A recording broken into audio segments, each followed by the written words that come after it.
called by Tom Izzo in that timeout. I was 7 years old watching a football game by myself, and I saw those winged helmets come out of the tunnel, and I was hooked at that point. Kane in Chicago! Oh my God! Kane with the overtime winner! Jameer Gibbs to the end zone. Touchdown, Detroit Lions. You can't cover that man one-on-one. You just can't do it. He drives, lobs to JD for a jam. You play real good, you start. You don't play as good, you work your way back in. It's the American way, except America has gotten soft. But that is the American way. That's the way it works. This is the 6'6" Kane Cunningham! Jameson Williams, he's got it! Touchdown, Lions! A rare blend of speed and skill. That's apparently what the Pistons got in their first-round choice last night. We'll talk about it here coming up on X's and Bros with Eric Vincent, as well as Zach Wierenski, the Norris Trophy winner, joining us at 8:35. Welcome, everybody, on this Wednesday morning to X's and Bros. Glad you're alongside. He's Andy McDonald. I'm Matt Shepard. The phone number on the Meyer hotline, 866-838-4843. The text line, Sports Radio 21,000. You can always join us in the chat, and we welcome that, of course, as we stream live on YouTube, X, and on Facebook. A really cool story developing for the Tigers as well. So we'll talk a little bit about that to start. Yankees first even the series with Detroit with a 4-3 win last night. Kind of spoiled the major league debut of Ben Malgeri, who singled on the first pitch he saw in the majors, went 2 for 3, and scored a run. Unfortunately, he was on deck when the game ended. It's a really cool story. Now, New York won after scoring 3 times in the 6th, a 2-run homer from Jazz Chisholm without the lollipop in his mouth, and an RBI double from Austin Wells that turned out to be the difference in the game. Casey Mize takes the L after allowing 8 hits and 4 runs in 5 1/3. Series wrap up today. Tarek Skubal throws against Ryan Weathers. That's a little bit later on tonight. Pistons traded 3 second-rounders to move up to number 17 and selected Stanford guard Abuka Okori, 6'2", 6'1", depending on which website you want to look at. About 182 to 185 pounds. He's a shooting guard. Averaged over 23 points a game. Shot over 35.5% from 3. Looks to be exactly what this team needs. I would ask people to kind of slow the roll for just a moment. I understand that this is a deep draft. I understand that he fills a need. I understand that he's got dynamic tape as a guard out of Stanford. I would remind you that A, he played 1 year of college basketball. B, he played against college basketball players. Is he going to do this? Is he going to do the things that he did at Stanford against NBA players? That's something we'll have to find out. No, I mean, most people would say no, right? No, of course it's the same. It's like it's exactly like signing a free agent in the NBA. Same thing is what they. Yeah, I'm kidding. Look, he addresses the need, which is awesome. Yeah, for sure. And he sure shows a lot of skill. Does he come in and start right away? I mean, probably not. At that spot in the draft, you wouldn't think so. But no, do you think this prevents the Pistons from doing anything else? You'd hope not. You'd hope not. He doesn't solve the need that you feel like you have to have in the sense of a Tyler Hero or a Trey Murphy, right? Those are the guys that you covet, as do I. You'd love him to be part of something coming off the bench in that regard. And perhaps, just perhaps, Detroit makes a move with one of the assets they had because now they have a player. Right. Like opens Okoro. Up a little bit more. Yep. Right. That'd be, you'd hope. So we'll talk about that. 3 Michigan players were taken in the lottery. Morris Johnson went to Dallas at number 9, and is reunited with his college coach, Dusty May. Golden State selected Yaxel Landeborg at 11, and followed by Ade Mara to Oklahoma City at number 12. All right. Here's our Mitchell Lions Wealth poll question of the day. Grade the Pistons drafting of Abuka Okori, A, B, C, or D. I find it hard to believe anybody would give him a D. Everything I saw last night was high B's to low A's. I did see 1 A+. believe it or not. So we'll see what happens and see how people feel about it. I asked that question with great trepidation because the only reason I say that is because how many games did you see Stanford play this year? I mean, I hate to be a jerk about these things, but I can't help it. No, it's the truth, though. I mean, it's not like everybody was watching him every game. Like, man, Trajan, we'll play some of the sound in a bit, but he talked about how, he's like, I'm sure you guys know, like, talking to the media. I'm like, I don't know if everybody out there knows exactly what he did in college. That's for sure. Yeah, I don't think look, if you're living it every day, like Trajan Langdon, his staff do, absolutely you should know. Well, yeah, for sure. In his book, yeah. But when I go back to when Andy and his buddies are up north, I think about them when I have these conversations with myself and I'm getting ready for a show. And I'm thinking to myself, okay, what exactly are these guys going to think of this pick? And as they look at the pick, how much do they know about the pick? How much did you truly watch a kid like this play at, a really, really good school, Stanford, of course, but how much did you notice him? If you were watching Stanford, you would notice him, right? He sure seems like it. But how many people are staying up, especially where we live? How many people are staying up and watching Stanford play? So it's hard. You can look at the tape all you want. Most people are going to put out really good tape. Yeah, you're not going to put out the bad plays. You're not going to find the bad highlights on YouTube of said player when it's that late in the draft. Exactly. You're not doing that. I mean, when they're breaking things down on the draft shows, whichever draft show you may have been watching, NBA draft, ESPN, whatever you're doing, are you watching them break down a bunch of really bad tape? Probably not, right? Let me ask you a quick question. What conference does Stanford play out of? ACC, right? Yeah, ACC. Most people probably don't even know that. No, I feel like you wouldn't. That's exactly. It happened kind of recently, right? And yeah. And how did they do last night? Or how did they do this season? Probably 20-13. Yeah, I was they gonna say finished 9th in the ACC. I'm gonna guess they didn't have like a great record. Yeah, right.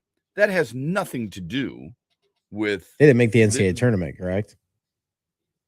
Did they make the NCAA tournament? I don't think they did. I don't think so. No, they played West Virginia. I know that, and lost in the first round. Yeah. Okay. Okay. That and just so we're clear, that has nothing to do with Ibuka Okori, because he was so good for them. He led them in scoring. He led them in assists. He led them in steals. He was a really good shooter and a really good 3-point shooter too. All right. Yeah, I mean, not to compare him to Cade Cunningham at all, but like when they drafted Cade's record with his team was not good. They made it to the first round, I'm pretty sure, and got bounced. So it doesn't really. There you go. Yeah, exactly. Here's what there's a lot of things to like about him from what we have seen on tape and from what we've read. First of all, he can shoot. Shot 46.5% at school. Second of all, he can get to the free throw line and make his free throws. He was an 82% free throw shooter. He can create. And we'll get to those numbers coming up. And he can shoot the three a little bit at 35.5%.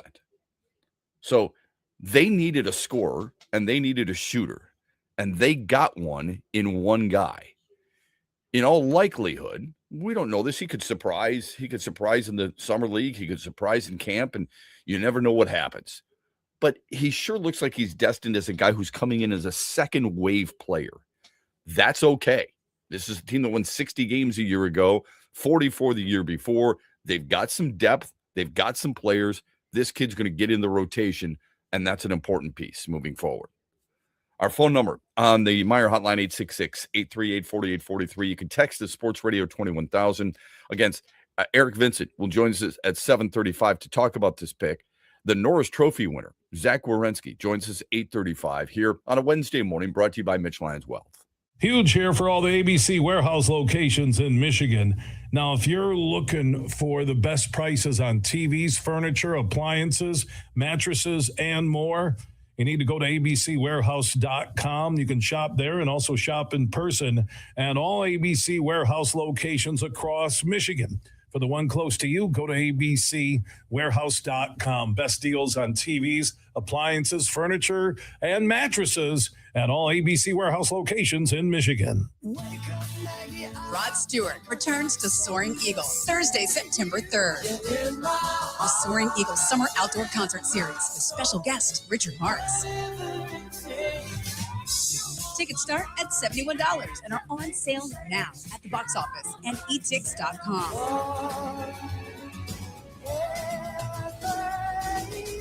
One last time, Rod Stewart with Richard Marx, September 3rd. SoaringEagleCasino.com. Shop at Meijer with M-Perks and save up to $1 per gallon on your next tank of gas. For nearly every dollar you spend on groceries, household essentials, clothing, you'll earn M-Perks points. The more you shop, the more your points add up, and the more you save at the pump. At Meijer, we're working hard to help you get a good deal more by helping you save up to $1 per gallon on gas. Savings based on points earned. Exclusions apply. Not valid in Wisconsin. Max 30 gallons. See mperks.com for details. Where are you watching the Tigers this year? Superfly Hayes here for Detroit Sportsnet. Sign up like the Ute Show did with the Detroit Sportsnet Tigers Wings package. Subscription info at tigers.com and MLB.com. Coming up later today at 3 on the Huge Show on the Michigan Sports Network, I'll deliver huge opinions on everything you're talking about.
we wanted to go get the guy we wanted. I think that's sure. But I think, he's a guy that we targeted in this process. I watched a lot of film on him in the whole second half of the season. He's a guy that we liked. Thought would fit what we're trying to do here in terms of playing faster and having another guy that can be on the floor, handle the ball, and not only scoring but creating for the guys on the floor. Good stuff from Trajan Langdon on getting the guy he wanted. That's, there are certain teams identify certain players they think will fit them best. And obviously Detroit did exactly that.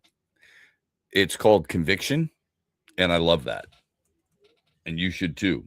And Trajan Langdon has put that on display. Welcome back. X's and Bros, Monday through Friday, 6 until 9. What are they getting in a young player like this? Well, he's 19 years old, so keep that in mind. A guy who, as a freshman, had 8 30-point games. ACC freshman record for points per game, okay? He had a 40-point game against North Carolina. Or 140-point game. He had a 36-point game against North Carolina. He's the 3rd leading scorer in the draft. And I know it's against collegiate competition, but when you're averaging 23 points per game and you're playing in the ACC and you're playing against those types of teams, the Dukes, the North Carolinas of the world, you can't take that away from that kid. So there's something to be said there, all right? The dynamic that he brings to the backcourt. I thought Trajan Langdon, if you listen to him from last night, I thought he put it really well. Anybody that can, his quote exactly, anyone who can push the pace the way he can, come in with the second unit, will make the game easier for a lot of people. So first thing that you recognize is, obviously he plays with high tempo. Second of all, he said second unit. Yes, he said unit. That means they envision him coming off the bench for this team. And he can pick up full court and press opposing ball handlers. There you go. That's the completion that everybody wants. He's a scorer. He can shoot. He can handle. He can bring the ball up the floor. He plays with great pace, and he defends.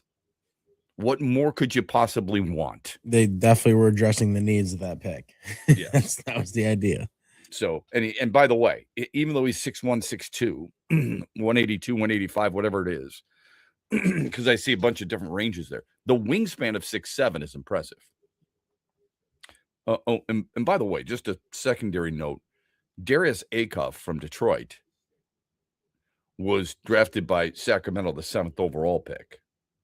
He is the 30th lottery pick that John Calipari has ever coached. That breaks the NCAA record. That passes Mike Krzyzewski. 30, count them, 30 lottery picks. And Acuff, of course, from Detroit, and mentioned that in his press conference. I don't know if you watched any of that. It's pretty cool. Being from Detroit, think of all the great names who've played in Detroit or Metro Detroit. Whether it be Maurice Ager, B.J. Armstrong, Jordan Crawford, Earl Cureton, right? Willie Burton, Dave DeBuscher, Howard Isley, Terry Mills, Grant Long, Vashawn Leonard, Sean Respert, Jalen Rose, Dan Roundfield, Terry Tyler, Chris Webber, Robert Traylor, Maurice Taylor, Cassius Winston. We could go on and on and on. Steve Smith. Steve Smith should be one of the first people that you talk about. Think about all the great, Derek Coleman. Think of all the great players who have come from Detroit and Metro Detroit, and really the state of Michigan, but Acuff mentioned Detroit, so that's why I bring it up. So much to be proud of. So much. Really cool stuff. So we're going to get more into the draft pick for the Pistons and Abuka Okori. Last night, there was another cool story that took place. Now, you're frustrated a little bit with the Tigers, and I get it. It's not that they lost. It snapped their 4-game roll and snapped the Yankees' 3-game slide. So it was a nice win for New York. I think the frustration that a lot of people have, and I think it's getting more and more attention, is on some of the decisions that the coaching staff is making. You have complained at times, and rightfully so, about the pinch hit rolls that A.J. Hinch has used. And there's a graphic the other day in a Major League Baseball game that I saw or maybe it was on MLB Network. Either way, the decision-making by coaches and where they rank it based on success rate. And Detroit is last, as we've suggested before and told you before. And of course, Detroit gives the game right back last night. I mean, they get to within 6.5, and everybody's, yay, look at what's going on. And then you look up at the standings after a loss, and you see that Chicago beat Cleveland 2-1, which doesn't seem to make much sense because Detroit has yet to beat Cleveland, and Chicago has yet to beat Detroit. But anyway, so Detroit's 7.5 back. But the coaching staff, you look at some of the decisions made, and how can you not be more than frustrated? Specifically with Joey Cora at third base. I'm sure you saw this coming. The Tigers have had 6 runners at second base thrown out at home this year. That leads the major leagues. I mean, it has to. And how couldn't that lead the leagues in June? Yeah, but here's the thing, Andy. It's really easy for you and I to sit back and say, this is what you should be doing. How would you send him if he gets thrown out? That said, there's a really good still picture of the game last night. First of all, Cody Bellinger's got a really good arm in left field. Second of all, Riley Green's not a fast runner. Tell me when I'm wrong about these facts. If you're going to send Riley Green should at least be at third base when Cody Bellinger fields the ball. Is that fair? Even then, going 90 feet with Bellinger having the ball in hand would be challenging. But that should be at least the case. He was sent last night, still 4 steps away from third base. I mean, the picture, Cody Stavenhang in front of the show, he's the one that I think put that out. If you want to check it out, it's ridiculous. It's absolutely ridiculous. It is ridiculous. You know, he didn't put a caption, and he didn't need to, because you can just tell what's wrong with that picture. Here's the thing. Most people will say you're the manager, then you get a bench coach, and your bench coach would be the second in line to the manager. The third in line is the third base coach. Why? He makes more decisions on the field than anybody outside the manager. The manager is making constant decisions, whether it be calling pitches, calling for pitch outs, lineup changes, bullpen getting ready, all those different things. There's a hell of a lot more to do as a manager than you think. He's making the most decisions. The second most is the third base coach. And Joey Cora, and I love the Tigers being aggressive. Don't get me wrong. I think it's really important. Yeah, so make them make a play. I mean, they've got to make when you're being aggressive, you're telling the defense you're going to have to be on point here. So I have no issue with that. The thing that you're taking into account as a third base coach is, and not in any particular order, the runner, the speed of the runner, where the runner is located when you're either stopping them or telling them to go home, the outfielder, the strength of his arm, where he's fielding it, how he's fielding it. If he's catching a ball behind him, you're more apt to send the guy than you would be a guy who's gaining momentum coming in to catch the ball. And obviously that would be a tag situation. Last night, there was nothing to indicate, and I mean nothing to indicate, that you send Riley Green in that situation. Hadn't reached third base, even close to reaching third base yet. Bellinger's got a really good arm. Your runner is slow or not as fast. And the guy in left field's got a really good arm, and he's got the advantage on him from the very get-go. Makes no sense. Absolutely no sense. Oh, and by the way, you're in the heart of your order.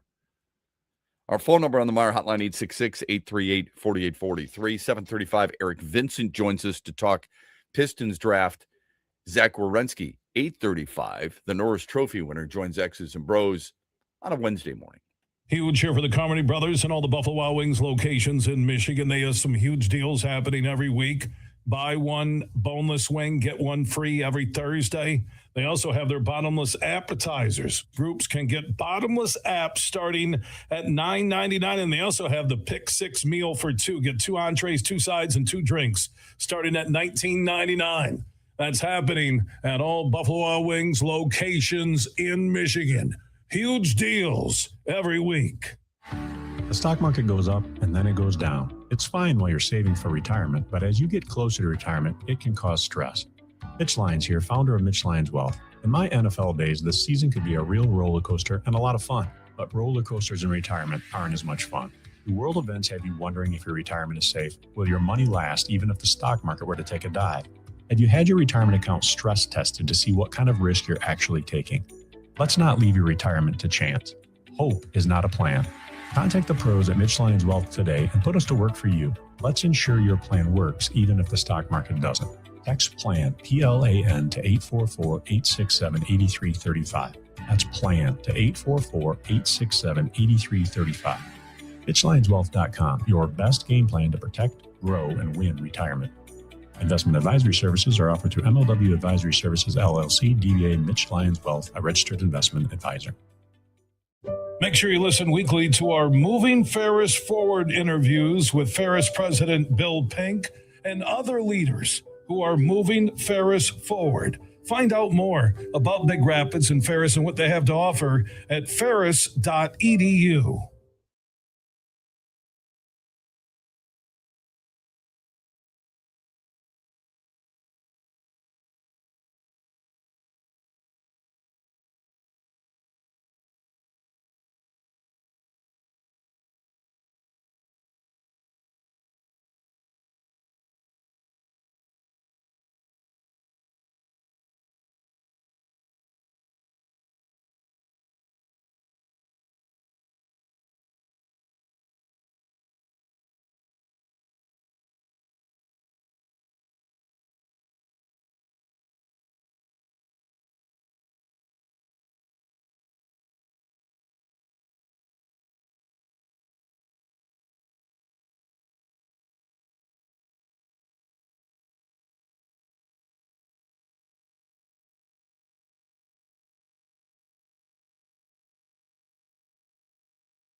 Yeah, I mean, it means a lot, really, to be from New Hampshire, make it all the way to the NBA.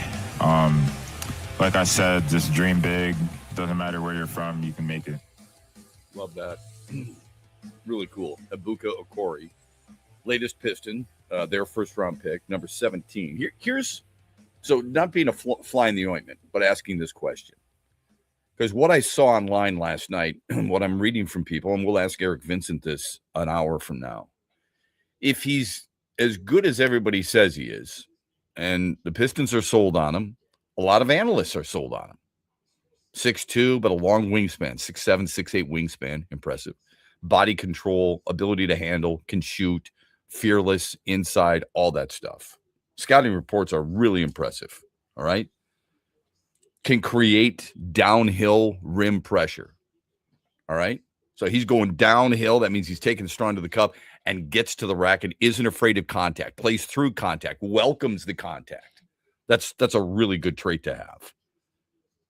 All the other things that deep dive basketball analysts believe in, I'll use their words more than anything else because they really look at the bend, the flex, how you get through the small cracks in a defense, how you have body control.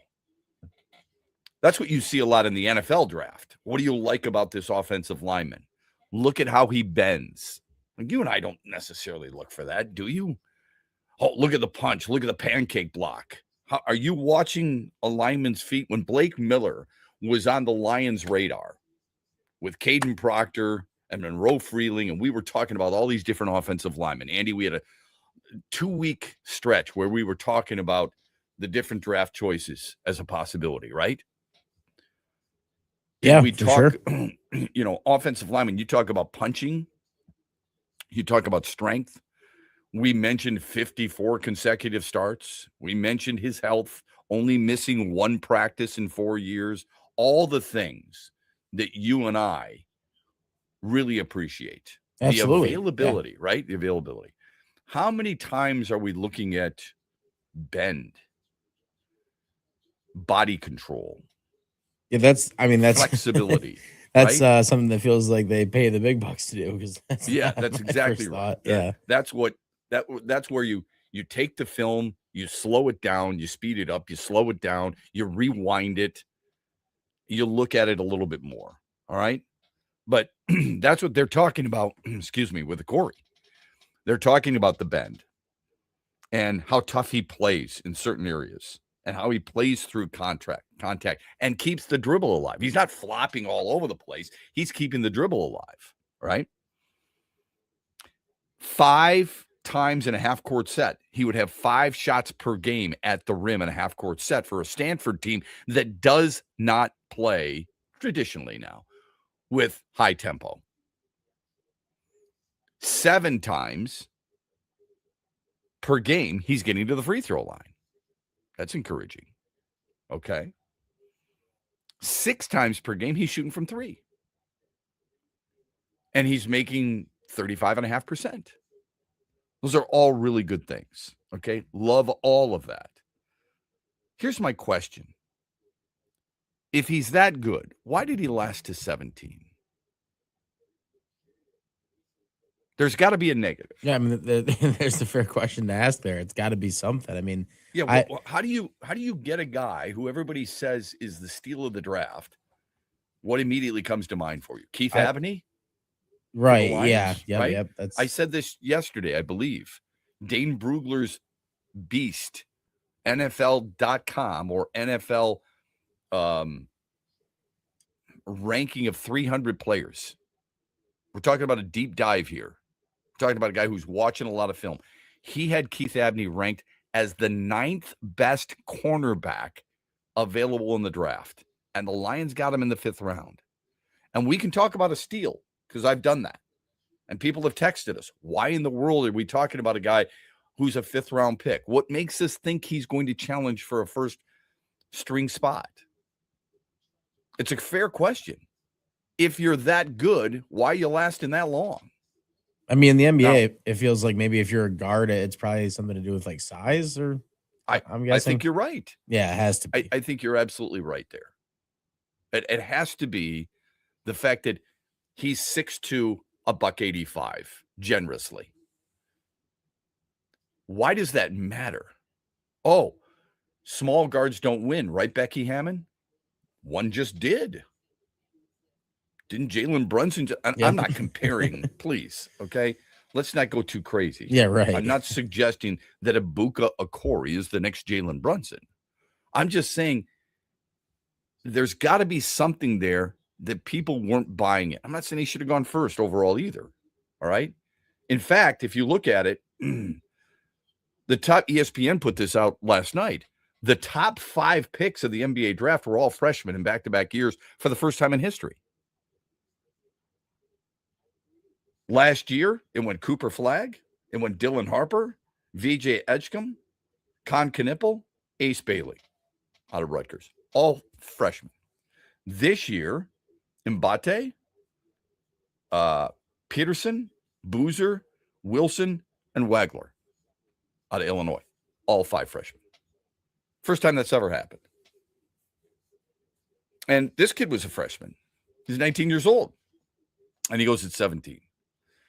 I know the Pistons feel fortunate. I'm glad they do. I trust Trajan Langdon with the assessment and his guys, for sure. I'm anxious to get Eric Vincent's thoughts on it. And then on top of that, what else this team can do to make sure it's better. It can't be just we've added the 17th overall choice, because other teams are getting better too. Not that I think this team is going to challenge it all. Look at what Washington's building. They've got some pretty good pieces overall. Again, I'm not saying that they're going to win their division. I'm not going to sit there and try to convince you that it's a team that is going to be a playoff contender or anything like that. But there's a lot of things that team is doing, and they've been so bad for a long period of time. But there are a lot of things that team is doing that a lot of people say, hey, it's turning our heads a little bit. Especially with the first overall pick in Mbate. With Trae Young and Anthony Davis, and I know you're shaking your head right now on Anthony Davis. How the hell can you actually say that? Well, it's part of what they are trying to build there. So other teams are getting better too, is the exact point. Okay. Our phone number on the Meyer hotline is 866-838-4843. You can text us Sports Radio 21,000. Really cool story last night with Ben Malgeri making his major league debut. And he sees, like, immediately, what did I say? We started talking about, the Riley Green being thrown out at home and Joey Cora, and sorry to be negative, but in case you missed it before the game, Malgeri, who was an 18th round pick out of Northeastern, by the way, in 2021 Alavila draft. He's a 2021 draft pick.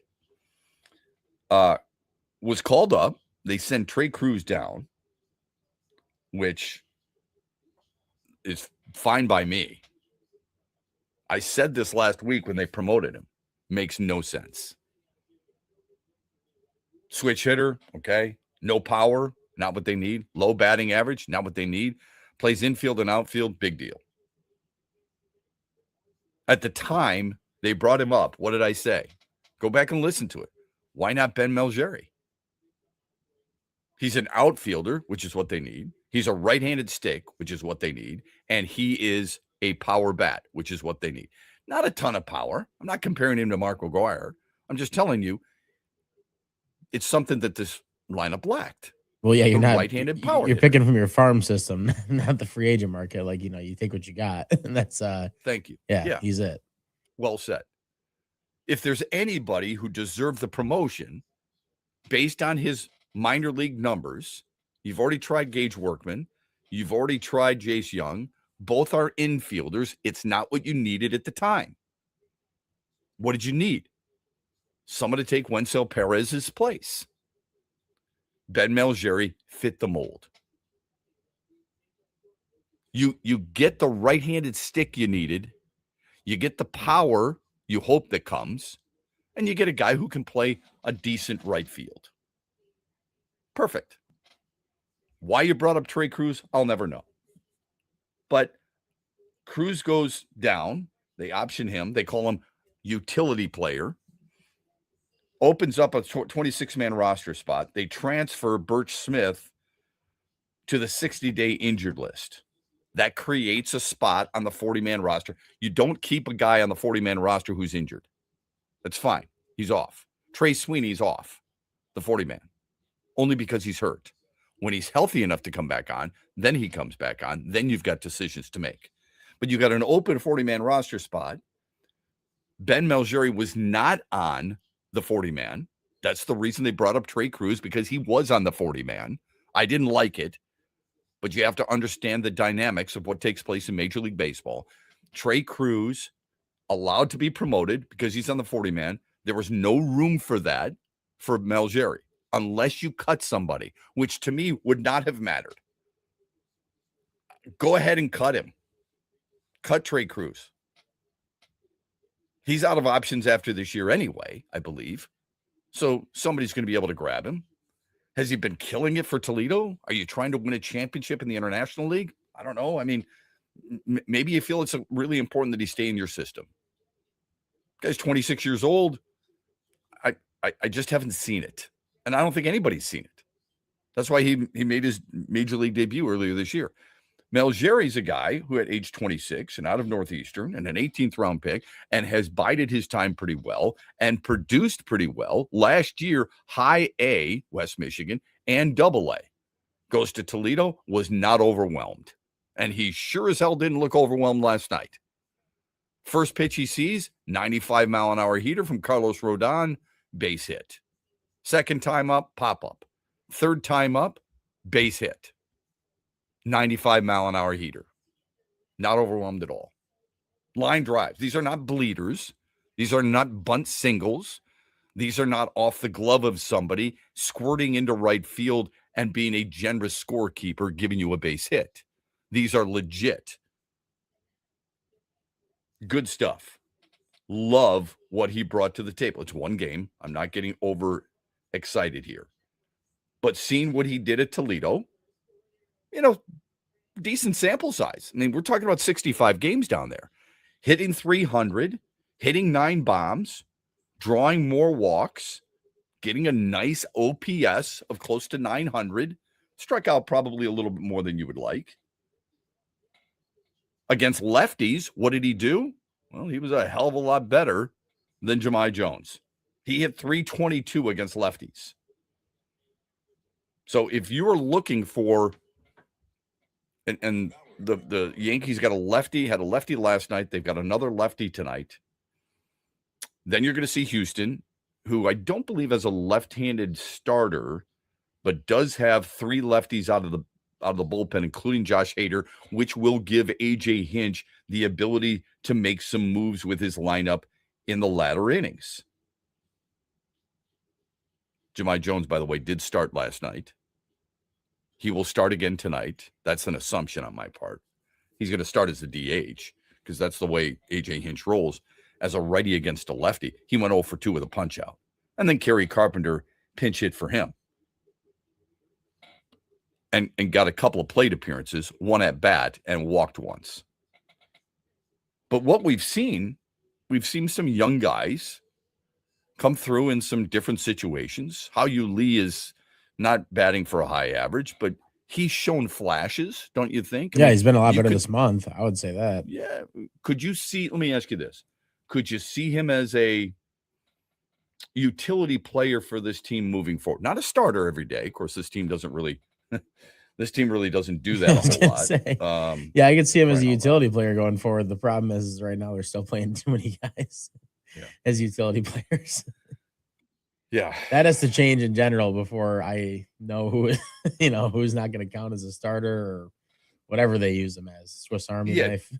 Do you like what you've seen from him? He's 23 I do. years old. I think he's definitely improved and settled in a little bit more, at least from the plate standpoint. I don't know if I love his defense still or anything, but Yeah, he's he can hit the ball. I mean, he's proven it this month. A little better. He seems like a guy who is getting more comfortable. And you're right. I mean, look, it's a small sample size, Andy. But in June, Hao Lee is batting .355 with an on-base percentage of .355. Now, it's a small sample size. It's 10 games. I'm not going to judge him overall on the 10 games, just like I'm probably not judging him on this season so far, where he happens to have played in 41 games. It's too small of a sample size for me. But based on your quote-unquote eye test and what you've seen from him, you wouldn't mind him as a guy coming off your bench. Well, in other words, if you lost Zach McKinstry and this guy was your second version of Zach McKinstry, plays a little third, plays a little second. I don't care if he plays the outfield. You should have enough outfielders for crying out loud. I'm up for that. Okay? I mean, the number, he's not worthy of, after 41 games, to say he's a starter in this league. Not with an OBP of 265. That's not working. Sorry. Absolutely not. I would not tolerate that as an everyday guy. I mean, if you're going to complain about Spencer Torkelson, and it's a fair complaint because he hasn't been good enough, his OBP is 308. Hao Lee's 265. So if you're going to be consistent, make sure you're consistent in that regard. Malgeri is another guy who's come up, and immediately the first impression is he looks comfortable, right? He scored a run last night. He's got a couple of hits. It's just the way they approach. He's not Kevin McGonigal. But when you watch Kevin McGonigal, do you not think he's a guy who he's going to give you a really sound at bat every time up?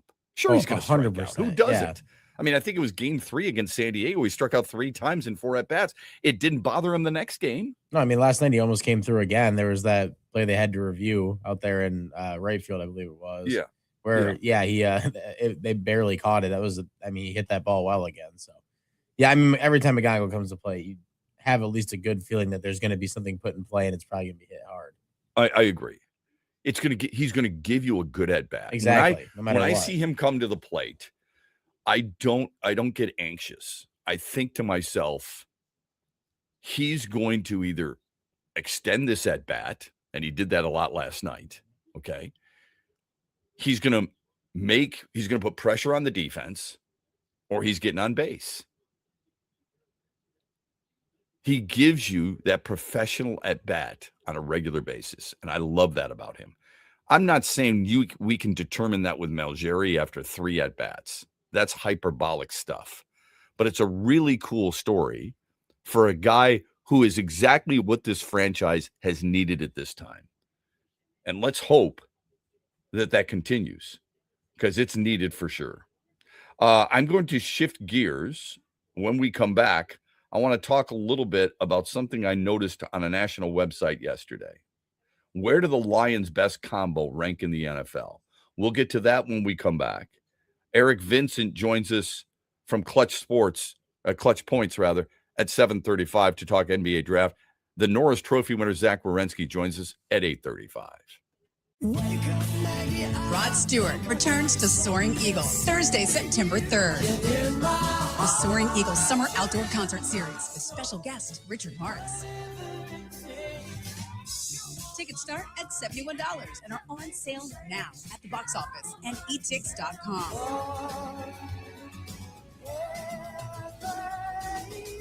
One last time, Rod Stewart with Richard Marks, September 3rd. SoaringEagleCasino.com.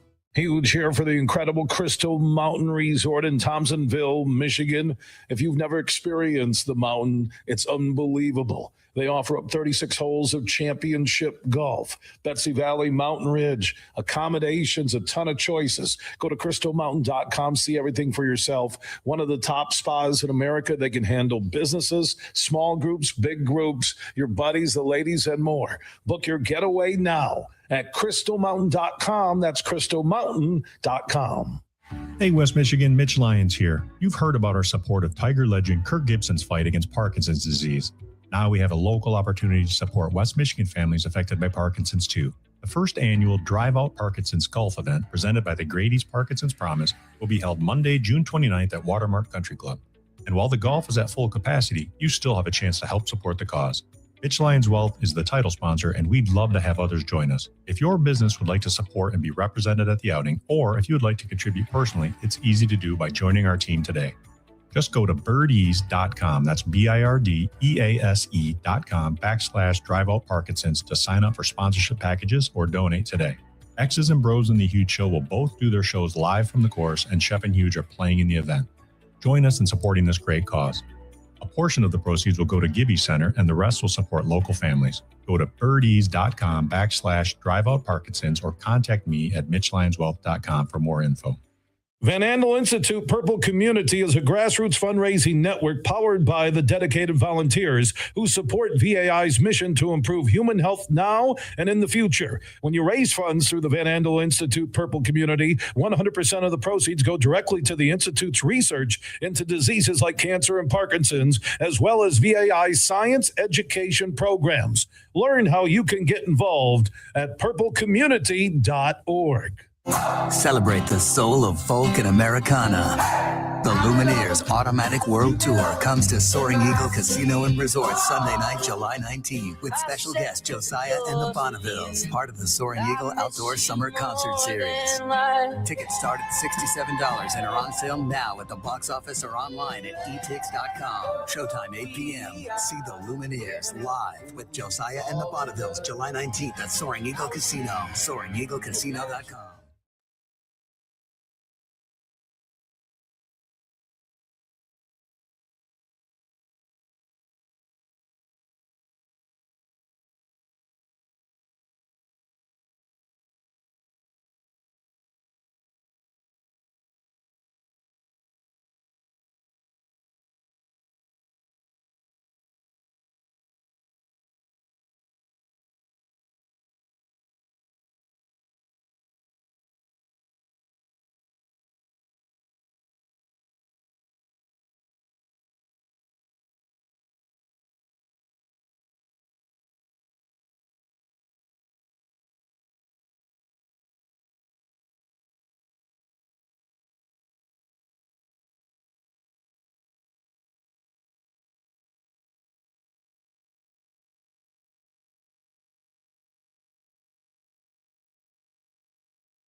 watched him for a while, and then he just exploded onto the scene. But high character young man who loves the game of basketball. He's very, very serious about the game. We think he'll come in here and fit with this culture, with this environment. Incredible speed with ball in hand. I think, if I recall correctly, he was up there in the country with the N1s in the paint. Especially at the point guard position, might have been number one. And obviously, as you guys know, he's probably top 3 scorer as a freshman in the country. What he did in a very good conference in the ACC hasn't been done much. So we're incredibly excited to have a guy like that, a weapon that can get paint touches at will. Well, that is, of course, Trajan Langdon talking about his first-round pick, number 17 overall, and a guy who seems to fit a need in Mbuka Okori. 81%. That's the number. 81%. And you're going, what are you talking about? What the hell are you talking about? You're right. I am wondering what you're talking about. 81% unassisted field goal percentage. Wow. So can create a shot. The entire draft. He can create his own shot. Yeah, I mean, Trajan says a lot of things he likes there. You expect him to like a lot of things. But either way, I think it's still telling of all the things he can talk about that he can do. So that's, of course, you're going to do that. I'm going to be talking about a guy, well, right. He's not very good at this, that, or the other thing. No, Yeah. You're not going to do that. But a guy who averages 23 points per game, a guy who shoots better than 35% from the 3, a guy who can create his own shot, a guy who welcomes contact, a guy who plays an up-tempo style, a guy who can get to the free throw line, which is important, a guy who can play in tight areas. That's what's going to happen in the NBA, especially in the postseason. You better be able to play in tight areas. It's an underrated part of the league. We think it's just wide open and we're spreading and we're sprinting down the floor and everybody's running like a 3-on-0 drill. Remember how you used to do the weave drill? I'd be in the middle. Andy's on one side. Bill Simonson's on the other. I start with Andy. I go behind Andy. He throws to Bill. Bill goes to the middle of the floor. Then I go to the middle of the floor. You remember that drill, of course. That's a tough 3, but yeah, I do remember that. Yeah, it's not the way it is in the NBA. It's tight spaces. Guys get up into your face and they guard you. At least in the half-court set. This dude can create his own shot in the half-court set. So that's really good news for the Pistons and a guy that definitely they needed. Here's the Mitch Lanswell poll question. Grade the Pistons draft of Mbuka Okori, A, B, C, or D. Vote as often as you want, and the results come your way in the 8 o'clock hour tomorrow. Saw this on Fox the other day. Go through a lot of different websites, and they created the best quarterback wide receiver duo in the league. I would ask you, what do you think is the best duo, quarterback wide receiver in the National Football League? And who makes that up for the Lions and where they rank? Who's number 1? You said who again? I missed the first. So quarterback and who? Quarterback wide receiver duo in the league. In the league, they're probably saying Matt Stafford, Puka Nacua. Correct.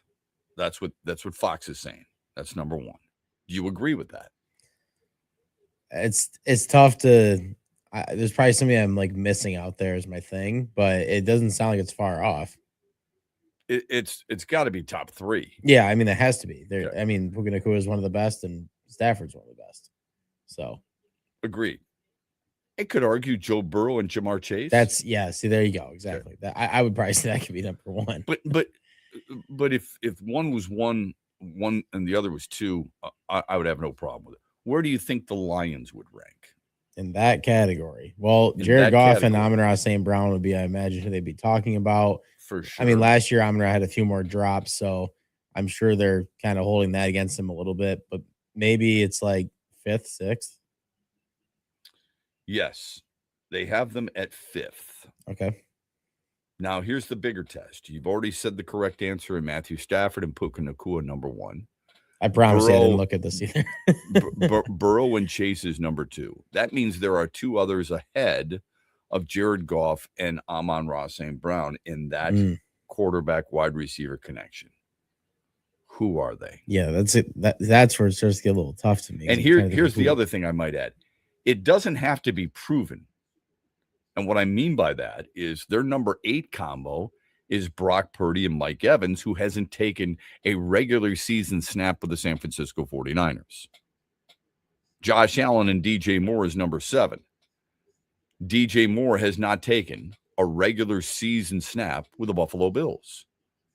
Drake May and A.J. Brown are number 6. I was going to say that A.J. Brown has possible. yet to suit up for the New England Patriots in a regular season game. That's crazy. Okay, even that high so to me, but who are the other 2 combos? You already got 2 of them. Who are the other 2 combos ahead of Jared Goff and Amon-Ra St. Brown, according to Fox Sports and their NFL staff, going into the 2026 season? This is not based on last year, or this is not last year, I should say. It's probably based on last year. This is going into the 2026 season.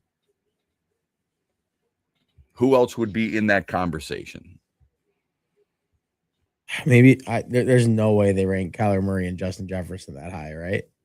Correct. They rank them 10th. That's it. I could imagine they get like some love, but that'd be way too high for me. Maybe Dak Prescott, CeeDee Lamb. Right. That's number 4, which I get. The other one, I'm going to have a hard time accepting. Yeah. I'm trying to think of like. Can't be Lamar Jackson. Obviously gets a lot of love, but I mean, Zay Flowers is. So Lamar Jackson and Zay Flowers, they have ranked 9th. Okay, that makes sense to me. I think that might even be high. Think Super Bowl. Oh, so Sam Darnold and Jackson Smith and Jigba. Correct. They have them at 3. Okay, I get where you're coming from. But can you live with that? I can live with it just because Jackson Smith and Jigba is so darn good, man. Like, I mean, last year he was ridiculous. I feel like he deserved more MVP looks than he got because of how good he was. But okay. So, but so he's carrying the weight there, is what I'm saying. Yeah, Amon-Ra St. Brown had only 2 fewer catches. Yeah, I know. Jackson Smith and Jim. I totally get the argument of why Amon-Ra and Jared should be. Who had more touchdowns? Probably Amon-Ra St. Brown. He did. He had 1 more than Jackson Smith and Jigba. Now the difference was yards per game. The difference and first downs are pretty close. That's really important. Amon-Ra St. Brown had more yards after the catch than Jackson Smith and Jigba. So I think I'm not saying it's a push. Jackson Smith and Jigba won Offensive Player of the Year for good reason. He's a hell of a player. He's really good. I'd take him on my team any day of the week. I would take Amon-Ra St. Brown on my team any day. I would too. And I think that the difference between those two, if you want to give the edge to Jackson Smith and Jigba, I think the difference is minuscule. Yeah, for sure. And like again, I brought up the drops. Like people want to talk about that with Amon-Ra last year. I guarantee you he's gonna have that in his mind, and they're gonna be less this year. I almost guarantee it because every time he puts something against that guy in his career, he seemed to prove it wrong. So okay. Well, how many? I don't know the answer to this. How many drops did he have? Well, this is coming from a guy who kind of made his thing on having like none, but I can get it for you for sure. Okay. So I've got it. He had 10 drops last year. Okay. Yep. Okay. According to Pro Football Reference, he had 10 drops. That was second most in the National Football League. Who had more? That's good. Jameson Williams had more last year. Wow. He had 12. I feel like people talked about how he kind of, brought it back to earth a little bit with that and didn't have. Now he might have had a lot more even the season before that. That's another question. But so that again, this is based on Pro Football Reference. How many did Jackson Smith and Jigba have? I'm gonna guess like 8. He had 5. Okay. So guys like CeeDee Lamb, he had 8. Christian McCaffrey, he had 7. Travis Kelce had 7. I'm not justifying it by any stretch. Does that make up? I think it's minuscule between Amon-Ra St. Brown and Jackson Smith and Jigba. Whereas from a quarterback standpoint, I think Goff is by far and away better than Sam Darnold. 100% on that one.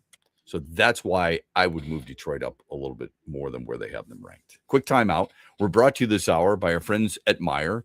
This is X's and Bros on the Michigan Sports Network. Our state is Mecca for golf, and one of Michigan's crown jewels is Tullymore and St. Ives, 2 world-class championship courses in one charming and beautiful location. The golf is challenging but fair. You're going to use every club in your bag. But let me tell you what makes Tullymore really special. It's the people. From the wait staff to the bartenders to the pro shop and the management, their sole purpose is to give you a memorable experience, and they do. Go to TullymoreGolf.com today and experience a Michigan masterpiece. Shop at Meijer with M-Perks and save up to $1 per gallon on your next tank of gas. For nearly every dollar you spend on groceries, household essentials, clothing, you'll earn M-Perks points. The more you shop, the more your points add up, and the more you save at the pump. At Meijer, we're working hard to help you get a good deal more by helping you save up to $1 per gallon on gas. Savings based on points earned. Exclusions apply. Not valid in Wisconsin. Max 30 gallons. See mperks.com for details.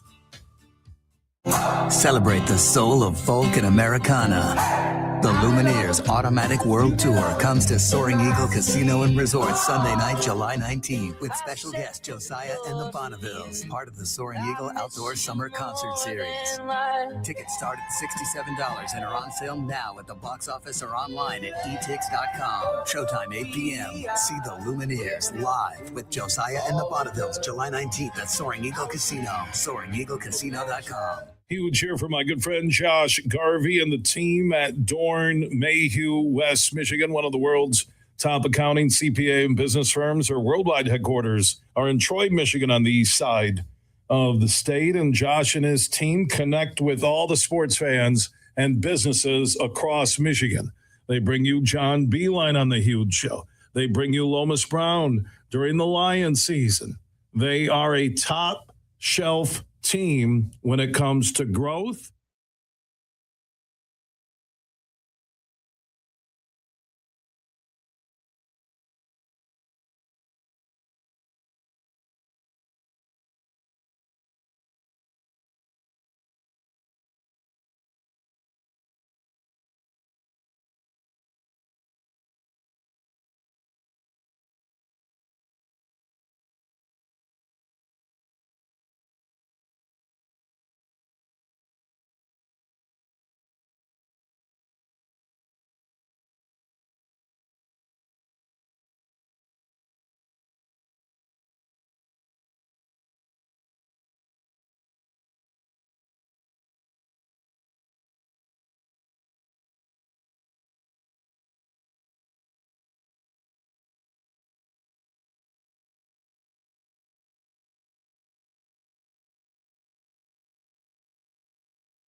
just nonstop with speed, with pick and roll, without pick and roll. Obviously very crafty with ball in hand, low turnover, can shoot the ball, high free throw rate, knocks down free throws at a great percentage. So a guy with ball in hand can just help push the pace and help the creation for our team go forward. Trajan Langdon talking about his draft pick from last night. He's very calm, isn't he? He's always almost like his heartbeat doesn't rise above normal at any point. The kind of leader most people would like. And if you're looking for emotion, you're probably not going to get a lot of that from Trajan Langdon. No, I feel like some of his like facial expressions back to questions is kind of like, well, of course you should know that. Kind of like the way he looks at you, and you like that until it doesn't work. Then you're kind of like, oh well. But I mean, as long as he keeps up on the path he is right now, I feel like people aren't going to mind that. That's for sure. I would think so. I think there's a lot of people who had Bennett Sturtz, the kid from Iowa, who's 22 years old, 6'3", shooting guard, going to Detroit. He went the pick before. Consider he went to Oklahoma City. Oklahoma City got Ade Mara. They got Bennett Sturtz before Detroit came on the board. And Sturtz, look, really good in ball screen situations, high basketball IQ plus a skill. And it's a really cool story. A 0-star. So he wasn't recruited, played Division II basketball, then went to Drake, led them to their first win in the NCAA tournament since 1970, then went to Iowa, led them to the NCAA tournament, and then was the first-round draft pick. Not bad. Like, really good shooter and really good passer, okay? Supposedly makes really good decisions. How good he's going to be, I don't know, but that is basically what, I mean, Oklahoma City got themselves a really good ball handler who can flat out shoot. Here's what John Hollinger of The Athletic wrote about Ebuka Okori. And they list him at 6'1". And they say his game was one of extreme strengths that are highly valued in today's NBA and one of weaknesses that could counteract those strengths. Namely, when Okori is attacking off the bounce, there is no better guard in this class at touching the paint. Well, we said that earlier. Gets to the paint and finishes. His handle and reactivity to how defenders play him are lethal. He has incredible tools to collapse defenses. Remember, he's 19. Are you willing to give him a little bit of room to grow? Well, you're going to have to. If you're willing to do that with Cade Cunningham and you're willing to do that with Jalen Duren, some people aren't, but if you're willing to do that, you're willing to do that with Ron Holland, willing to do that with Asar Thompson. These are young pros. Are you willing to do that with Okori? I mean, yeah, we'll soon find out. Yeah, you'll have to. He's not going to be perfect, I don't think. Well, no, but remember, I mean, people got impatient with, and they still are, with Jalen Duren, who's 22. I think that because of the money, though, more because of what he was going to, be asking to get paid. Maybe that's why people, if he wasn't asking for a bunch of money, I don't think anybody would be like, oh, just get rid of him. That's for sure. But maybe. No, but I don't. I think it was even before this year, Andy. With people just not liking him in general, you're saying? Yeah, people look. Let me put it this way: Jalen's played 4 years in the league already, and he's 3 years older than who they just drafted. Okay, that's crazy. He's got 4 years under his NBA belt. I remember when they drafted him; he was young, and that was a thing. So yeah, he was 19. Okay. So he's not that far away. I mean, these two guys, Jalen Duren just was old enough to get into bars legally, for crying out loud. Anyway, so here's what The Athletic says. What happens after he collapses those defenses needs to improve. He needs to become a better finisher and a much more consistent passer for the offense to flow. Well, how many guys around him did he have to throw the ball to be a better passer? So that's one thing. Again, not making excuses for him, but it's worth noting. Also needs to iron out how quickly he gets the ball out of his hands as a shooter and to become a stronger defender to reach league average. The names I think of when I watch him, Dennis Schroeder comes to mind. Schroeder has lived in the lane and averaged double figures for the last 12 years. So I would ask you this. If Ebuka Okori was the second coming of Dennis Schroeder, would you take it? I would at that pick. Me too. 100%. Yeah. So would I. Hollinger writes, ultimately, Okori is worth a top 20 pick because being able to touch the paint in the biggest moments is incredibly important. Okori has upside beyond that, too, given his youth and incredible production. But there are flaws to work through that could limit his NBA impact early on. There's flaws for it. Carlos Boozer's got flaws, man. So I don't worry about that.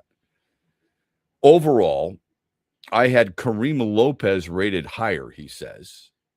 Kareem Lopez rated higher. Now, if you're paying attention to the draft last night, certain names pop out at you, okay? You go to town, you figure out certain guys, you're like, wow, these are certain players that I followed. A lot of them, of course, with our area is what? Big Ten, right? Lopez out of Mexico actually went 21, where Detroit was originally picking. So that's interesting. Anyway, he says it's hard to argue with a high-scoring guard whose analytics jump off the page. While he'll have to improve as a distributor, Okori's scoring should add some punch to what were some pretty morbid Detroit second units.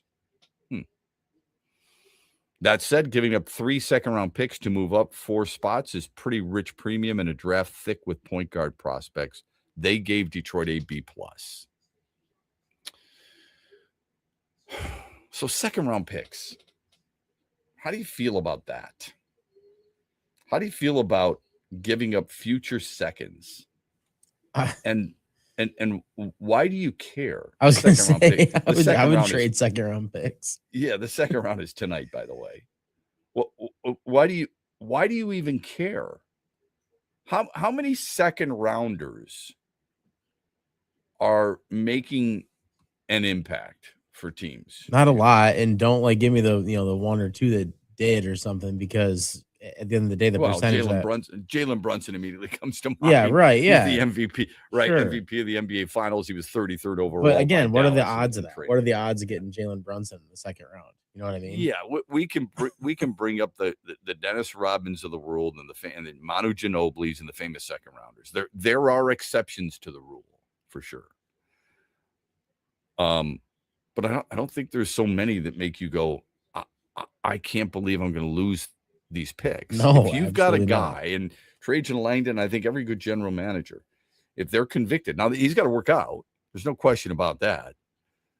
Because just the massive number, this is not a Mikal Bridges where you're giving up 4 first rounders for the guy. That's what the Knicks did with Brooklyn, right? 4 first rounders for Mikal Bridges. That's a lot. It is a lot. We're talking about second, huh? That's a lot for Mikal Bridges. Yeah. That's a lot. Yeah, don't you think? I mean, yeah, looking at it now, yeah, for sure. Yeah. Even back then, I wouldn't have thought that was a good idea.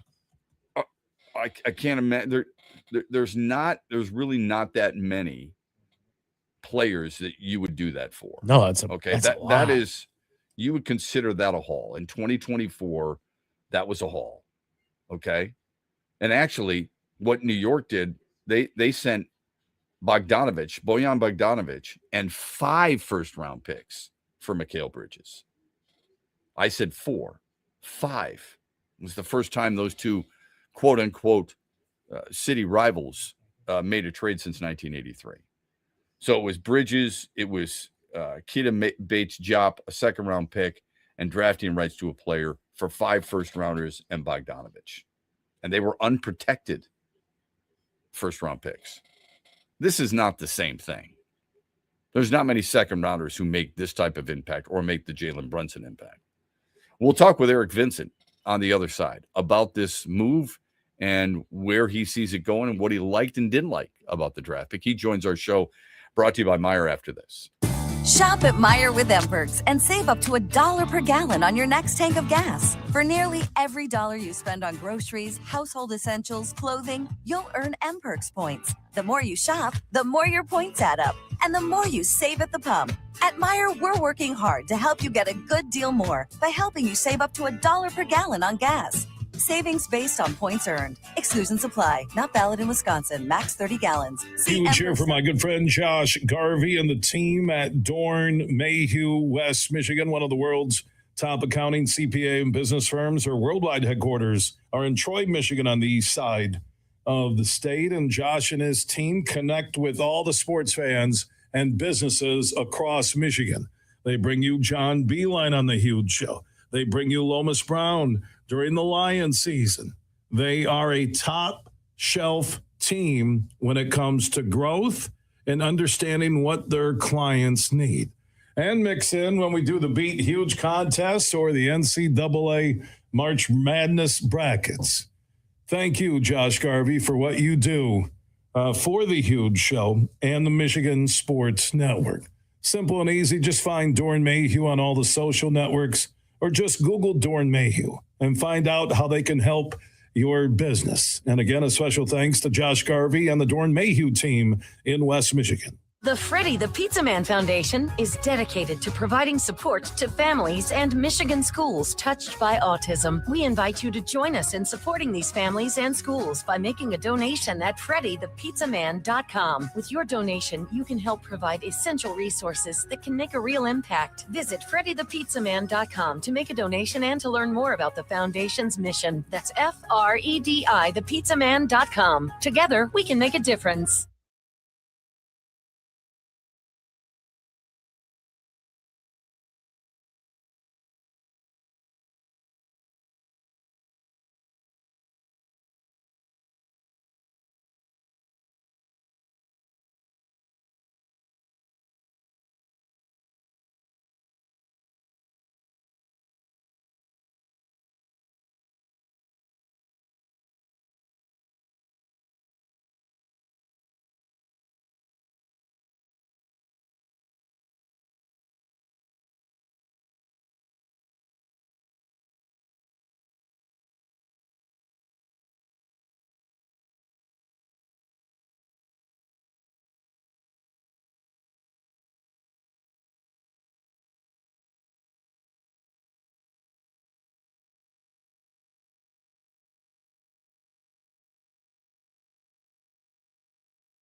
Yeah, I mean, the story of my life has just been me being overlooked, me continuing to work hard, and then the hard work paying off, me outperforming expectations.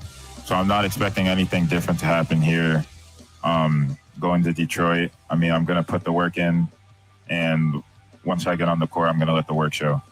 I really, it's hard not to like this guy. I know you're going to judge him based on his play, and you should, but Abuka Okori, the Pistons' first-round choice, 17th overall, 6'2", 6'1", 185 or so, who can shoot, create, get to the rack, and get to the free throw line. There's a lot to like about him. We can't wait to talk with Eric Vincent about this. He works for Clutch Points. He was at the draft for the Pistons and covering them at their practice facility last night, and now joins us here on X's and Bros on an early Wednesday morning after a late night for you. Eric, thanks for the time, man. What do you like most about Okori and the fit he has for Detroit?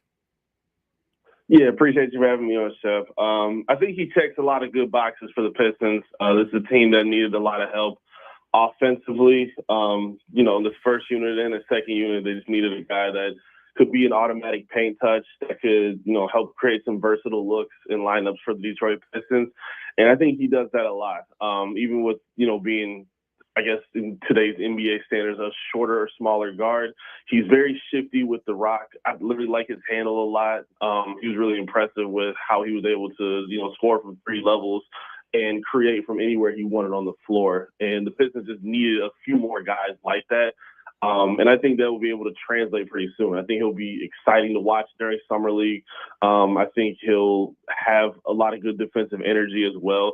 I just think he provides a lot of good versatility for this basketball team, despite his size and his frame. Trajan talked about his visit, saying he really offered a really good impression and workout, and somebody that they were interested in for a while. So I think this is a pretty good pick for them with what he can bring in terms of upside offensively and even defensively as well. What's his role to start, do you think? I know he has to kind of mature a little bit, and it's unfair to say, well, he's going to be a sixth man or he's coming off the bench. You don't know that he couldn't start. None of us know that. But what do you envision his early career role will be with this franchise? Well, we know normally for, teams like the Pistons with a guy like how he plays, Rebuka, I think they're going to want him to earn it defensively. I can't see them just having free green light to just shoot up and light up offensively however he wants.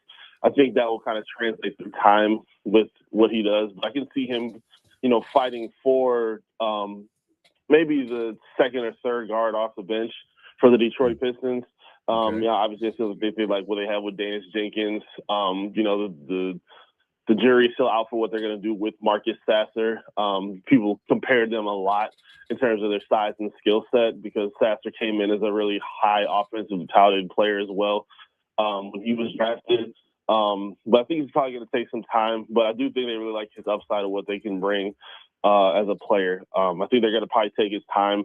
The good news for the Detroit Pistons in terms of the success that we've seen for them for the past couple years is that they're not going to have to over-rely on the development of their draftees, like they had to with Cade Cunningham. Obviously, he's a franchise guy. Even Jalen Duren, Asar Thompson, those guys had to kind of come translate right away. Buka has the luxury of being able to kind of wait and develop at a moderate pace instead of having to be forced in right away.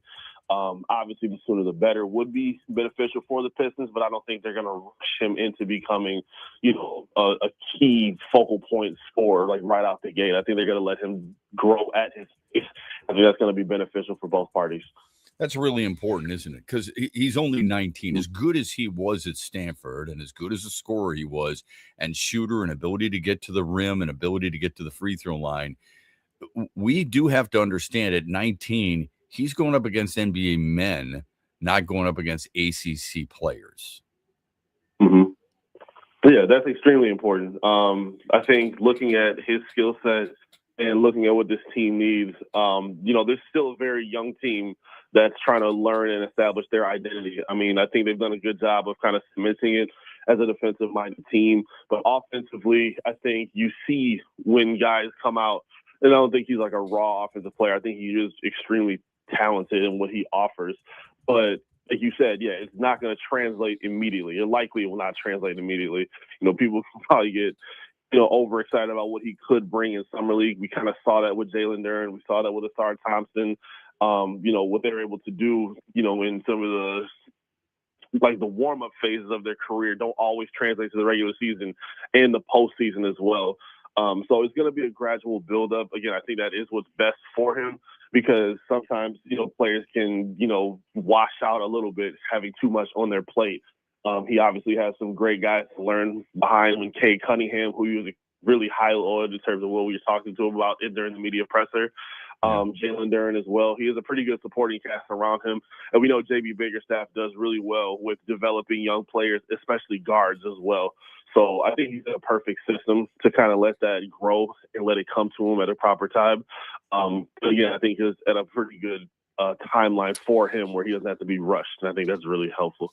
Amen to that. Eric Vincent, outstanding writer, works for Clutch Points, covers the Pistons, joining us here on X's and Bros. You can follow him on Twitter. I am Eric Vincent. 2, make it 3 second rounders traded to move up to 17. Why was it worth it, do you think? I like the thing that Trajan said. He was asked about it, I believe, from 97.1. They asked him if, they were nervous about him, possibly being gone or removed from somebody else from a different team. And we saw a lot of guards go early in the first round, and the Pistons said they wanted to go get their guy. There were reports that they were very interested in him after his workout. Ibuka talked about how great his visit was, the hospitality, the vibe that he had with Trajan and some of the coaching staff. It felt like a really good match. And for a guy as explosive as he is, and for only to be giving up 2 second-round picks, it makes sense because the price wasn't super high to go and get a player like that, moving up the few picks that they did. It just shows that Trajan has a mission. It shows that he's trying to be aggressive, that he's trying to put the proper help around Cade Cunningham and the Pistons Foundation this offseason, because I do think this is the most important offseason of Trajan Langdon's tenure with the Detroit Pistons. Coming off of 60 wins, being the number 1 seed, getting to the semifinals of the Eastern Conference, it's important that they do what they need to do to continue to build and show that they're trying to take steps in the proper direction. In contrast to the Lions, where they've been pretty, patient in terms of their development and just waiting for the internal guys to take that next step. Sometimes you got to go make some splashes to show that we're trying to be serious and take the proper steps forward. And I like that Trajan isn't scared, even with the off-season chatter of him possibly looking to trade for guys or, make a splash for a Tyler Hero or a Trey Murphy. I think those kind of signs show that the Pistons are not, just resting on, we did good last year, so let's just see what happens. No, I think they're very serious about trying to capitalize on the Eastern Conference that I think is still wide open. And I think these kind of moves show where they really want to be in the next several years.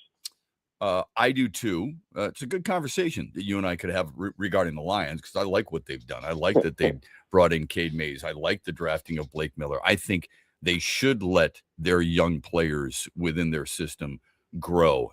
This is a big year for them, obviously, but they've got immense talent, more talent. The Lions have more talent on their team than any team in this market. And I don't even think it's close, quite honestly. It's up to them to come through. I'm not going to use injuries as an excuse. I think that's a lame excuse, because I think really good organizations can play through them. But I actually like where the Lions are at. Their secondary needs to come through. But when you bring up the Pistons and you talk about Tyler Hero, when you talk about Trey Murphy, and you talk about, other possibilities, what is it you envision Trajan Langdon doing to try and fill more needs for this team? What do you think those needs are? And what would it take to get the player you think is a best fit? For me, it's Trey Murphy III. What do you think? We're spot on that. I think Trey Murphy is, to me, outside of the Giannis, acquisition that just happened, I think Trey Murphy, is the most valuable piece on the market right now. I think from what he brings from an offensive standpoint, as a 6'8" wing who can shoot from the parking lot, extremely athletic, plays really well in transition. As a Pistons team that likes to get out and run, I think he fits that dynamic perfectly. And he takes a lot of pressure off of Cade Cunningham. I think he has the ability to bring the ball up on his own, take Cade, off the rock so he's not getting harassed full court like we saw in the playoffs. It allows him to play in the post. It allows him to play as a shooter off ball. And I think Trey also gives you some defensive upside as well. You know, he may not have the numbers that everybody else has told it about in terms of what his production is defensively, but in the JB Biggerstaff system, I think he would be perfect because he has the length, the range, and I think playing next to Asar Thompson and Jalen Duren and some of the other key defenders on this team like Cade Cunningham, I think helps make his life a lot easier as well. So I think he honestly is the perfect piece. The Pistons have some assets and some players that they could offer to the Pelicans, you know, especially knowing that Troy Weaver and Joe Dumars, or not Joe Dumars, but Troy Weaver's connected to some of the picks and the players here from the Pistons during his days. I think he makes the most sense. I like him more than a Tyler Hero option, who's a great offensive player, but kind of a defensive liability, as Darius Garland put, I think it was like a couple years ago when they played against the Heat, of targeting Tyler Hero defensively. You know, you don't really want to see that again. The Pistons had to deal with that with Duncan Robinson, Tobias Harris. Like, they were put out on an island, and that really put them in a bad position defensively. And I think they would be really repeating the same thing if they had to lean on a guy like Tyler Hero. So for me, I think it's Troy Murphy III. I think it makes the most sense for what they need. What would it take to get him? I think it's going to be pricey for sure. I think knowing that Troy Weaver has been very, very expensive and pricey about the guys that he wants. I mean, even the reports came out the other day that Herb Jones is apparently looking to go for 2 first-rounders. So if that's the case, Troy Murphy's probably going to go for a few and some, you know, building block players as well. Maybe a guy like a Ron Holland you would float out. Beef Stew has been reported on trade reports as well. After drafting Ibaka, I think that kind of makes Marcus Sasser a little bit more expendable as well. So the Pistons have young talent that they can kind of throw out there and allure the Pelicans with for a deal. Some proven players, some budding players. It's going to be expensive, and it's not going to be cheap at all. You know, that's been the continuous nature of Troy Weaver. I remember when Bojan Bogdanovic was here, he refused to trade him because he wanted to trade him for 2 first-round picks. So, you know, knowing that they have history here, what the departure was like, I don't think they're really going to cut the Pistons any favors. But I think with the upside of a guy like Trey Murphy and how he could fit in this Pistons front court with a young core like they have, I think he would make the most sense for what they need. And you don't pay big for what a guy did recently. You pay big for what a guy can do in the future. And I still think he has 10 great years of great basketball ahead of him, knowing that he hasn't really scratched the surface of how good he can be with a team that's looking to win a championship. So it's not going to be cheap, but I do think it makes the most sense based on the upside that he can provide for this team. That's so well said. Could not have said that any better. I agree 100% with you. What surprised you most about Giannis Antetokounmpo to Miami? That is really surprising. I thought the Bucks were going to kind of just keep kicking the tires and, you know, see if they can make it work. Because it's not easy to find another Giannis for the Bucks. Right. You know, I like the return that they got back, but for a team like Milwaukee, you know, he wasn't drafted number 1 overall. He was a project player, and, you know, they built him over time to become the megastar that we see now. Obviously, with his injuries and a lot of the issues that they had, you know, it made sense for them to, you know, just trying to start fresh. But honestly, I'm just surprised in general that they did it. I thought that this was a player that they wanted to keep, you know, here in Milwaukee for a while. But for obvious reasons, it makes sense for them to make the trade that they did. Him and Bobby Portis over just try to see what they could do in Miami, even another Eastern Conference team. I am pretty surprised that they didn't send him over to the West to keep him away so they wouldn't have to deal with him 4 times a season. So, yeah, it was pretty surprising to see that Miami was the team, because I still don't think they're automatically now contenders with Giannis. I think he's a great player. I just don't know how much better they make them with what they had to give up to make that acquisition happen. Because, you know, he's still not a shooter. He's still limited offensive help around him. Norman Powell is on the market, somebody that's been tied to the Pistons in reports. So, you know, I still think it's a lot of work needs to be done for the Miami Heat to get to that championship pedigree that they're asking for based on an acquisition like that. But obviously, if you have a chance to go get a guy like Giannis, you go do it. It makes the most sense. Yeah, agreed with all that. What's the latest on Jalen Duren? Apparently, according to Trajan Langdon, they're still going through negotiations. he hasn't really given a whole lot of concrete detail at the moment. I'm hearing from sources that they're still working out a number that favors both sides. Obviously he was, high on the work that he did last season, as he should be, but, the postseason still happened for sure. Duren still being an extremely raw player defensively, a guy that is going to have to take some tremendous leaps on the defensive end as well. He's going to have to prove that he's worth, the max money that he's asking for. Because I understand the Pistons' hesitation to just send him a blank check and, get him whatever he wants to keep him here for 4 or 5 years.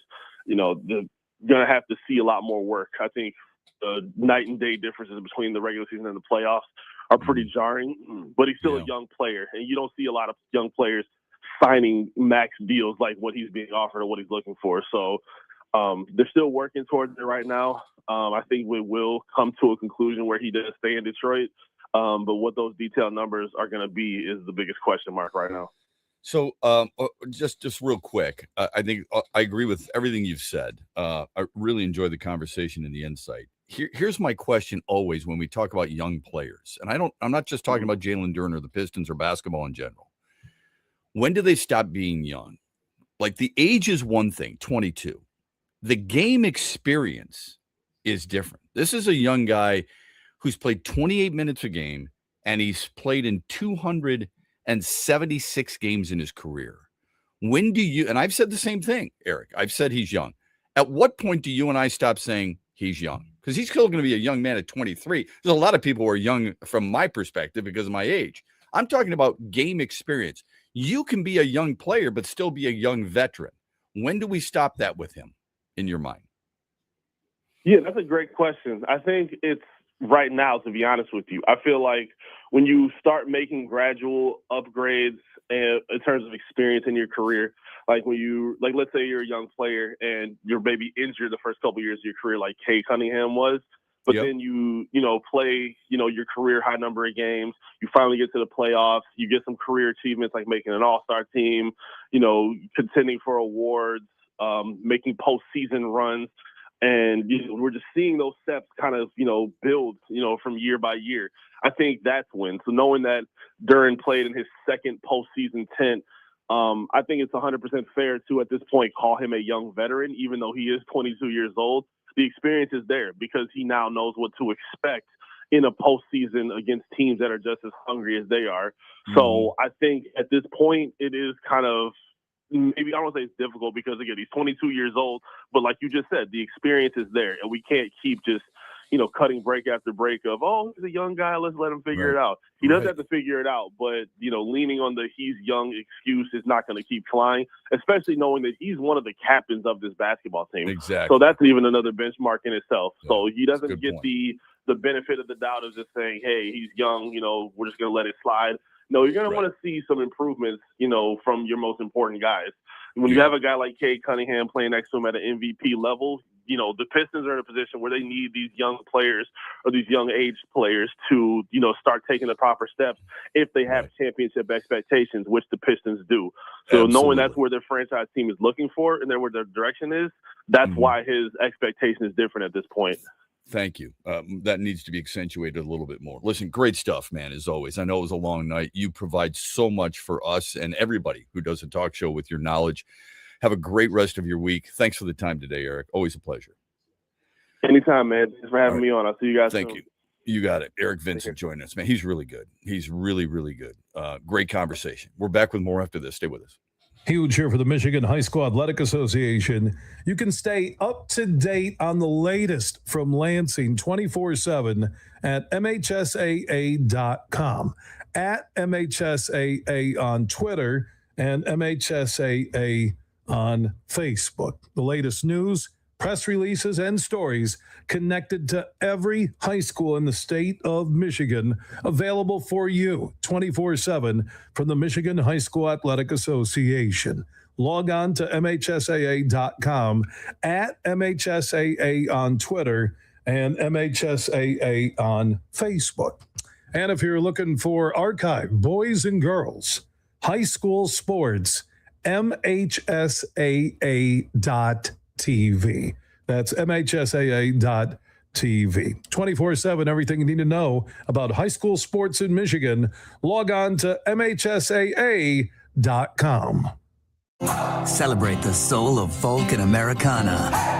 The Lumineers Automatic World Tour comes to Soaring Eagle Casino and Resort Sunday night, July 19th, with special guest Josiah and the Bonnevilles, part of the Soaring Eagle Outdoor Summer Concert Series. Tickets start at $67 and are on sale now at the box office or online at etix.com. Showtime 8 p.m. See the Lumineers live with Josiah and the Bonnevilles, July 19th at Soaring Eagle Casino, SoaringEagleCasino.com. Huge here for the incredible Crystal Mountain Resort in Thompsonville, Michigan.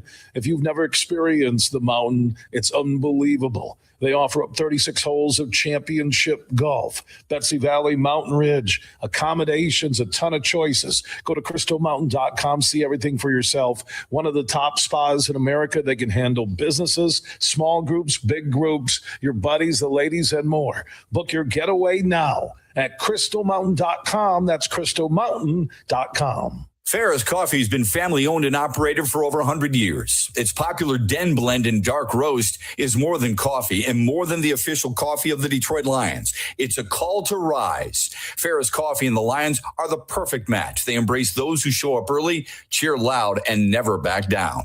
Den Blend is perfectly roasted in Grand Rapids and provides the ultimate fuel for fans who wake up and roar. Whether you're tailgating at the game or cheering from your couch, Den Blend is your go-to coffee for your game day ritual. What's up, Michigan? You're listening to my good friend Shep. The huge show is coming up later today at 3, right here on the Michigan Sports Network.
Third and final hour of X's and Bros here on this Wednesday morning. We're brought to you in this hour by Soaring Eagle Casino and Resort. We're streaming live on Facebook, on X, and on YouTube. You can find us throughout the state of Michigan.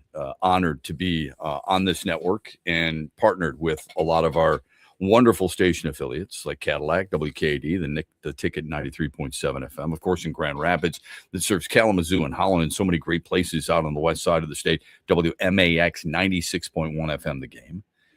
In Petoskey and Charlevoix, WMBN 104.7 FM, The Ticket, Northern Michigan.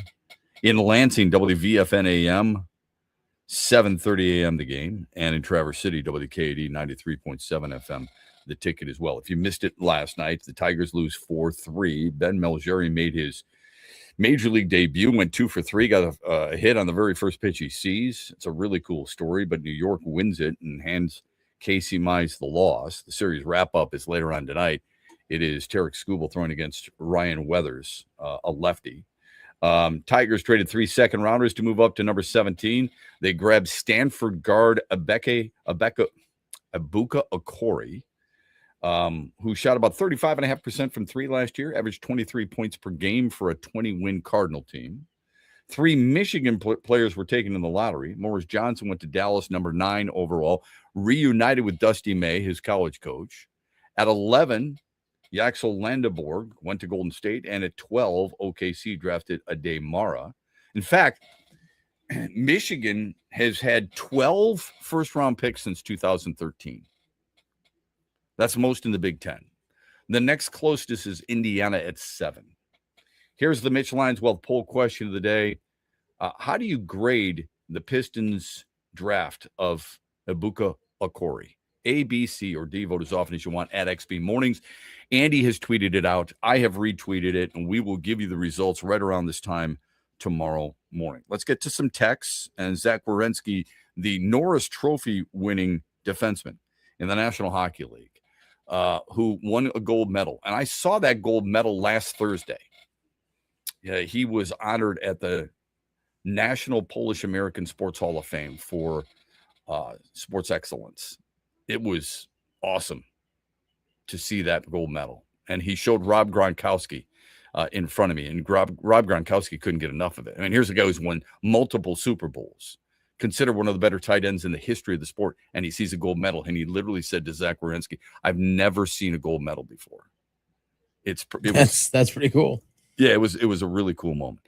Let me get to some text. Go right ahead. Fire away. Sure, I've got a couple over here. The first one I've got is from an unnamed texter. How does the Pistons front office decide to run the same team back with only adding Okori? I don't think they're going to. I was going to say, I hope That's they're kind not. of my point. Yeah. I know. Okay, let's take a step back for a moment. You win 60 games. You win a playoff series. It's not conventional. You were down 3-1, but you still came back and won. I would remind you, Chauncey Billups, Richard Hamilton, Ben Wallace, those guys were down 3-1 to Orlando and came back and won 2. And nobody wanted to break them up. Now, they won a championship, so that all bets are off after that. But I would ask you this. 60 wins, how drastic do you have to make it? Like, we're acting as if bringing back the same team is sacrilegious. Do you believe it's a young team? Yes or no? I mean, yeah. Yes, Pistons, okay, yeah. Okay, yes. Do you think they have the potential to get better at what they do? 100%, yeah. Okay. So you're bringing back the same team. I don't want to sound like Scott Harris. Right, yeah, right. You're bringing back the same team, but your hope is that they're going to improve their game. All right? Asar Thompson's going to be a better shooter. Ron Holland's going to be a better shooter. Jalen Duren's going to be a better defender and expand his offensive game. If it doesn't happen, shame on the Pistons. I don't think you need an overhaul, and I don't think the texter is suggesting that either. But we're acting, at least the tone of the text is as if, you know what, I can't believe you bring back the same thing. How ridiculous. I don't think they're going to. I think they've recognized, and Trajan Langdon has said this, he wanted to see what this team was like in a playoff series. 2 years ago against New York, they gave the Knicks everything they could handle for the most part. This year, more treacherous against Orlando, even though we were giving Orlando credit because they were better than a 7 seed. Or were they the 8 seed? They were the 8th seed. Anyway, I think they're going to do something to improve their team. What that is, I don't know. Is it Tyler Hero? I don't know. Is it Trey Murphy III? I don't know. I don't think Trajan Langdon idea of improving his team is simply drafting Ebuka Okori, who will be the second guard off your bench. That's not happening. So that's my hope. If it is, then we can discuss it as this team gets closer to a season and say, how in the world did they go into this season with the exact same roster? Remember, Tobias Harris is a free agent. I don't think, and I'm not saying I wouldn't bring him back. I would. I think he'd be really good off the bench. I think they're going to get a guy. They're going to give up something, but they're going to get a guy who's going to make an impact for this team. Go ahead. Next one. Sure. Another one here from a texter in Grand Rapids. How does sorry, that was the wrong one here. 1 second. That was the one we just did. I think we should get Ivy back. Cade said he'd love him back. He will be super cheap now. And then the same texter sent a text, said OKC adding Mara really gives them someone not Wemby level, obviously, but could help them defend him. I would agree with that. I like Ade Mara. I had a debate with a friend of mine earlier. Interesting player for sure. And they were talking about which of the Michigan players are going to be draft picks. And I mentioned the 3 guys who were drafted in the first round. And I had mentioned Ade Mara. He says, Ade Mara's not going to get drafted. I said, Zach Edey was drafted, dude. This guy can move. He's got length. I'm not saying he's going to be the second coming of Bill Walton. I just think he can move and he's got offensive game. And it's a really good spot because it's not like he's got to go in and start. They've got Chet Holmgren. They've given him a lot of money. Ade Mara off the bench playing, 16, 17 minutes a game to start his career would be pretty damn good. As far as Jaden Ivey's concerned, I don't think so. Yeah, no, I would not bring him back. That ship has sailed, I think. Okay, I think, unfortunately, that ship has sailed.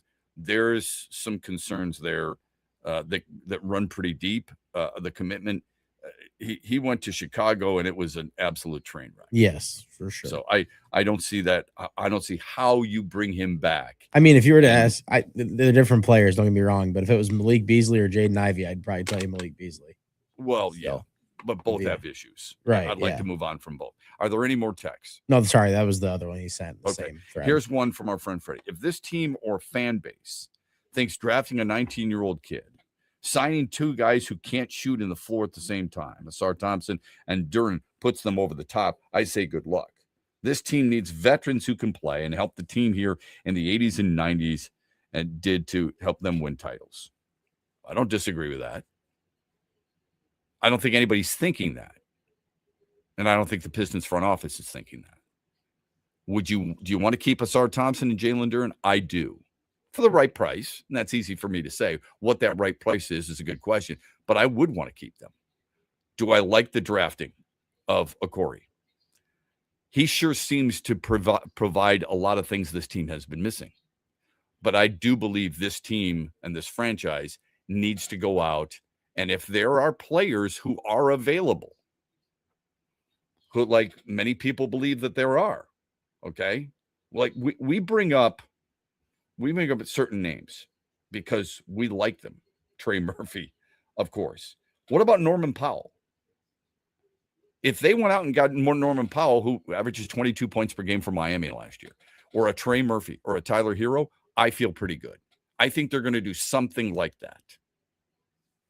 Shep, not counting past wins after tonight, moving forward, who has more wins, Casey Mize or Tarek Skubal? I think Tarek Skubal is going to have more wins. Casey Mize had more wins a year ago.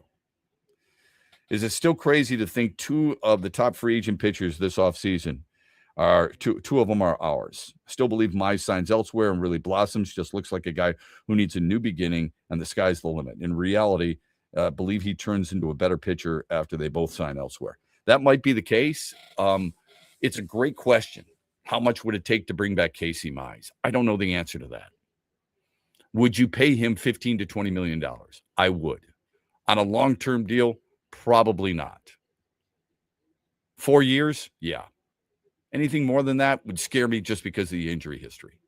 Zach Werenski will join us at the bottom of the 8 o'clock hour. The Norris Trophy winner joins X's and BrO's here on a Wednesday morning, brought to you by Soaring Eagle Casino and Resort. In the den. It's a new day to celebrate and be free. It's a new day full of action and excitement because it's a new day for winning. Only at Soaring Eagle Casino and Resort.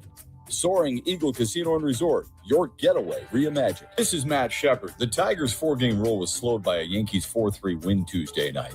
But the story of the night was Tigers rookie Ben Malgeri. The 18th round pick 5 years ago singled to right on the first pitch he saw in the bigs. It was a 95-mile-an-hour fastball from Carlos Rodon. He would later score on a Dylan Dingler single. After a pop-out in his second at-bat, the 26-year-old who played his college ball at Northeastern singled to right on another 95-mile-an-hour heater. Pretty strong debut for a guy who started last season in High A West Michigan, earned the call-up by hitting almost 300 with power at AAA Toledo. What a first impression. Let's hope it continues, because the Tigers need a power right-handed bat. Malgeri can give them that opportunity. Huge here for the Carmody brothers and all the Buffalo Wild Wings locations in Michigan. They have some huge deals happening every week. Buy one boneless wing, get one free every Thursday. They also have their bottomless appetizers. Groups can get bottomless apps starting at $9.99, and they also have the Pick 6 meal for two. Get 2 entrees, 2 sides, and 2 drinks starting at $19.99. That's happening at all Buffalo Wild Wings locations in Michigan. Huge deals every week. Where are you watching the Tigers this year? Superfly Hayes here for Detroit Sports Net. Sign up like the Huge Show did with the Detroit Sports Net Tigers Wings package. Subscription info at tigers.com and MLB.com.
Mavs fan, Dusty May here. I can't wait to get to Dallas. I can't wait to get to work, and I can't wait to meet all of you. He introduced himself, Dusty May. Does that even feel real hearing that? Yeah, it's a little strange. Well, it's not like he was a staple at Michigan. Okay, he's not Red Berenson. He's not Bo Schembechler. He's not John Beeline. He was there for 2 years. He did a great job. Don't get me wrong. He won a national title. Every school, I would guess, if I said to you as a fan base, you're going to get a coach, he's going to win you a national title, but then he's going to leave, would you take it?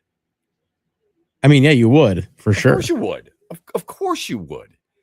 And you hope what he's done has been able to build a reputation that then springboards you into somebody else taking over and doing something similar. It's not easy. Never said it was. Okay. No, it only sounds weird just because like it just happens so fast. Like the draft is just the next night. You know what I mean? Well, the timing was terrible. It's insane. Yeah. I don't disagree with that. I mean, here's a guy who just signed just a couple of days ago, and suddenly his players are flying off the board in the first round of the NBA draft, and he's sitting in an NBA draft room, or he's sitting at the NBA draft anyway. And of course, they chose one of his players, Morris Johnson, who, if you look at it, do you think Bam Adebayo is a good player?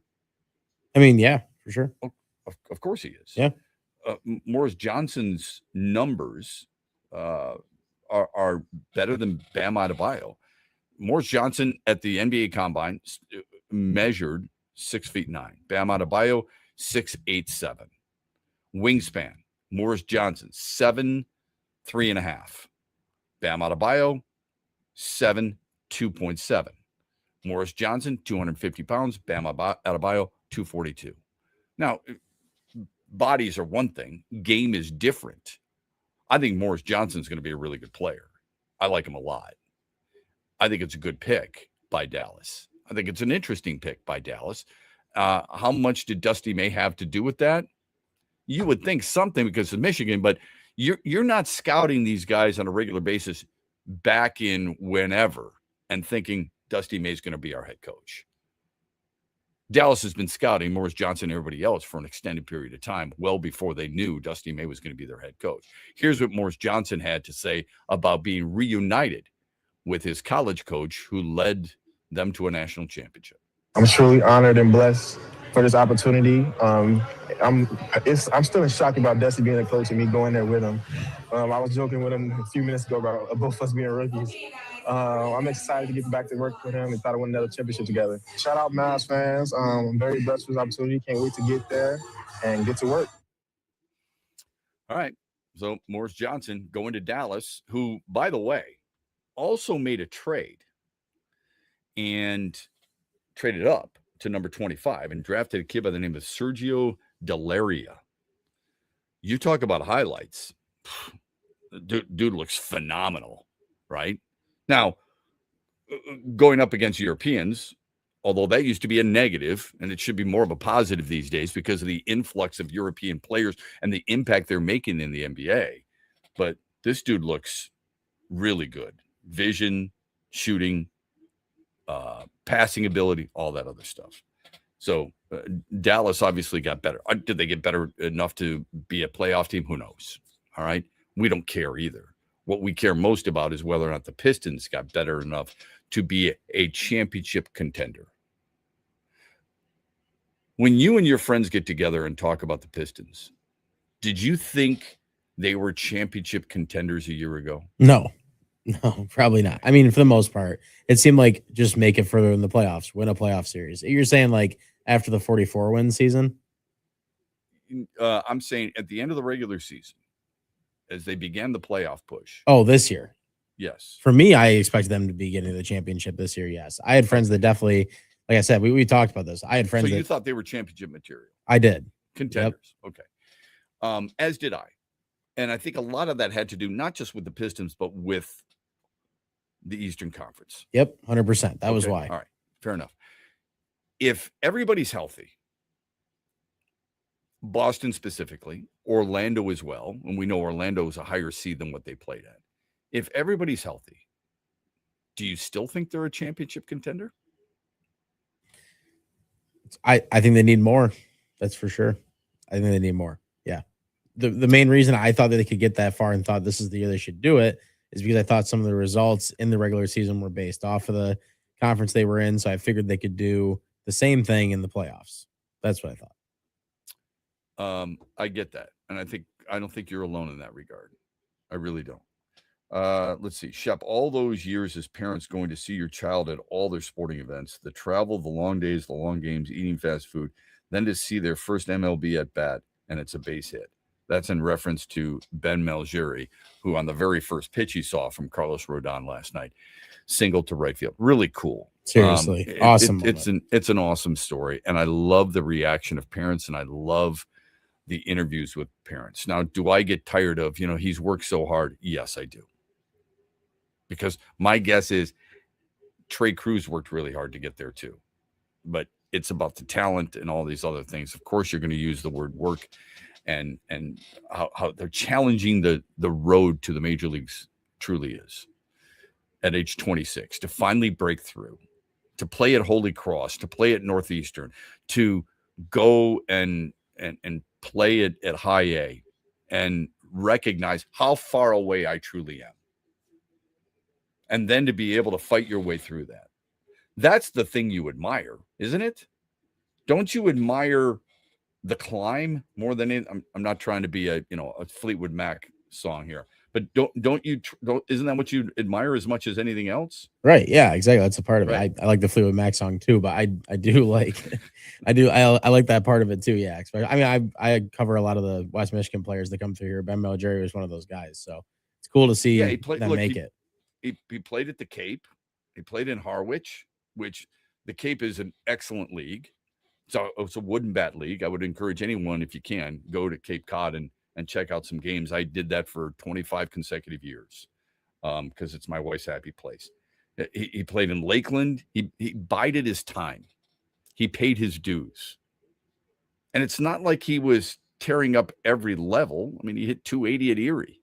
Good. That's cool. West Michigan, he tore up. Toledo, he earned the opportunity to get up here. Now you have to earn the opportunity to stay. And can he be that right-handed stick off the bench? I don't know what it's like to pinch hit.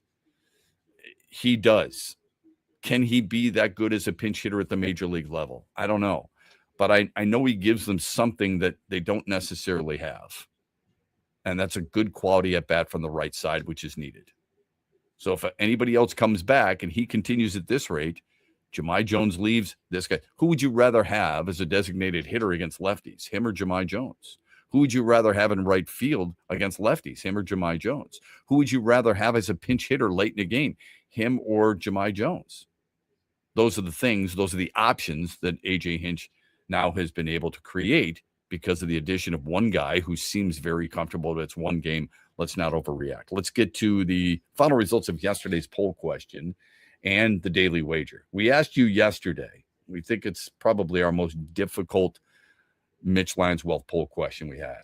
Which Detroit athlete is more deserving of a Hall of Fame bid? Lou Whitaker, Henrik Zetterberg, Chris Osgood, or Herman Moore? Tough one.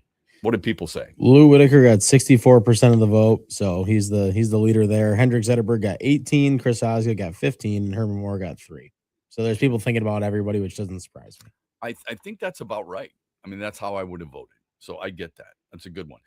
The daily wager took place yesterday, brought to you by Soaring Eagle Casino and Resort and their sportsbook Ascend. Andy McDonald, is your hot streak continuing? It didn't continue yesterday. No, Carlos Rodon, I mean, he got through the same amount of innings, but the Tigers last night weren't swinging and missing, I guess. He did walk a couple guys. Had him to 7 strikeouts. He didn't get there. He only had 5. So that did not hit. So we're going to go away from that and go to your favorite sport, soccer, here tonight. South Korea, the late game. I know you'll be staying up for it at 9 p.m. If they win tonight, they avoid playing Mexico in the next round, and Mexico's one of the favorites out there, and they're playing against a team in South Africa that just hasn't been great so far in the World Cup. So they're about even value if you make a bet. So I'm taking the money line on South Korea. Yeah, it's a hell of a battle, isn't it? I mean, it's going to be talked about for a long. It really long is. time. We're talking about it tomorrow, no doubt. That could be the first of 2 daily wager bets by Andy, because in soccer, 2 in a row. Because Thursday, The USA US plays Turkey, I believe. But I wouldn't take the USA tomorrow. So they've already won twice. They may not play as hard. Don't let it out of the bag. Don't let it out of the bag yet. The over-under there is 2.5. When we come back, the Norris Trophy winning Zach Werenski joins us to talk about winning the Norris, the state of hockey, Mike Babcock being hired in Edmonton, a whole lot more. Stay with us. This is X's and Bros brought to you by Soaring Eagle Casino and Resort. In the den. It's a new day to celebrate and be free. It's a new day full of action and excitement because it's a new day for winning. Only at Soaring Eagle Casino and Resort. Soaring Eagle Casino and Resort, your getaway reimagined. This is Matt Shepard. The Tigers' 4-game roll was slowed by a Yankees 4-3 win Tuesday night. But the story of the night was Tigers rookie Ben Malgeri. The 18th round pick 5 years ago singled to right on the first pitch he saw in the bigs. It was a 95-mile-an-hour fastball from Carlos Rodon. He would later score on a Dylan Dingler single. After a pop-out in his second at-bat, the 26-year-old who played his college ball at Northeastern singled to right on another 95-mile-an-hour heater. Pretty strong debut for a guy who started last season in High A West Michigan, earned the call-up by hitting almost 300 with power at AAA Toledo. What a first impression. Let's hope it continues, because the Tigers need a power right-handed bat. Malgeri can give them that opportunity. Make sure you listen weekly to our Moving Ferris Forward interviews with Ferris President Bill Pink and other leaders who are moving Ferris forward. Find out more about Big Rapids and Ferris and what they have to offer at ferris.edu.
You all have dreams, right?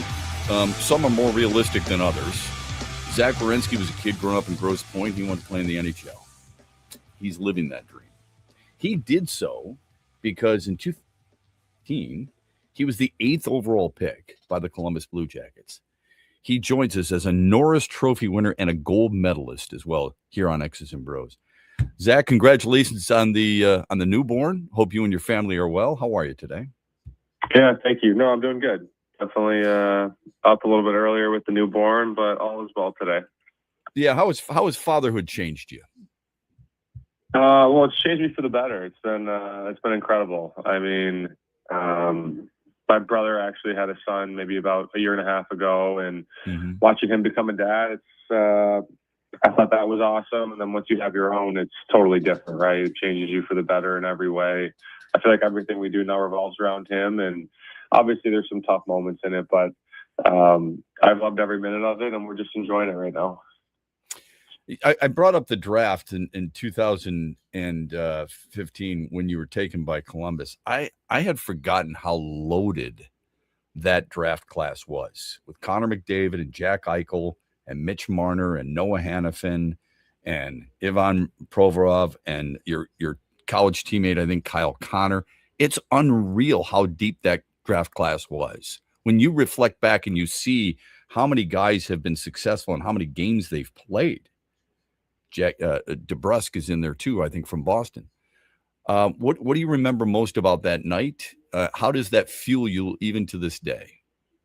Yeah, it's an incredible draft class. I think it'll go down as one of the best ever if you really look at all the careers when it's all said and done. You obviously name the top guys, but you got guys like Kaprizov in the 5th round, Sebastian Aho in the 2nd round. Like, if you really go through the whole draft, there's incredible talent all the way through it. And I remember it being a special night. I had a bunch of my family down in Florida. A bunch of my friends came down for it. I really didn't think I was going to get drafted to Columbus just based on like the combine interviews and pre-draft interviews. I didn't really think they were too interested. I actually thought I was going to go 9 or 10 to either San Jose or Colorado. So when Columbus went to pick, I really wasn't expecting it. And you can see the cameras on the draft floor. And right before they picked, the cameras like came over my way. So I was kind of like, maybe they're going to call my name here. So yeah, it threw me off a little bit that I got picked by them, but no, it's an incredible night, and it's been incredible so far. So definitely an exciting moment in a young person's career to get drafted and be there with all your family and friends. It's kind of the start of your NHL career. So I have great memories of that night. Yeah, it's an incredible year for you. You win the Norris Trophy, and I love the way it was presented. It's fantastic. Your father told me last week that even he was surprised. He was not in on it, and I thought he was. So you win the Norris, you win the gold medal, you have a child. It doesn't get a whole lot better than that. How do you put this year in perspective in the life of Zach Werenski?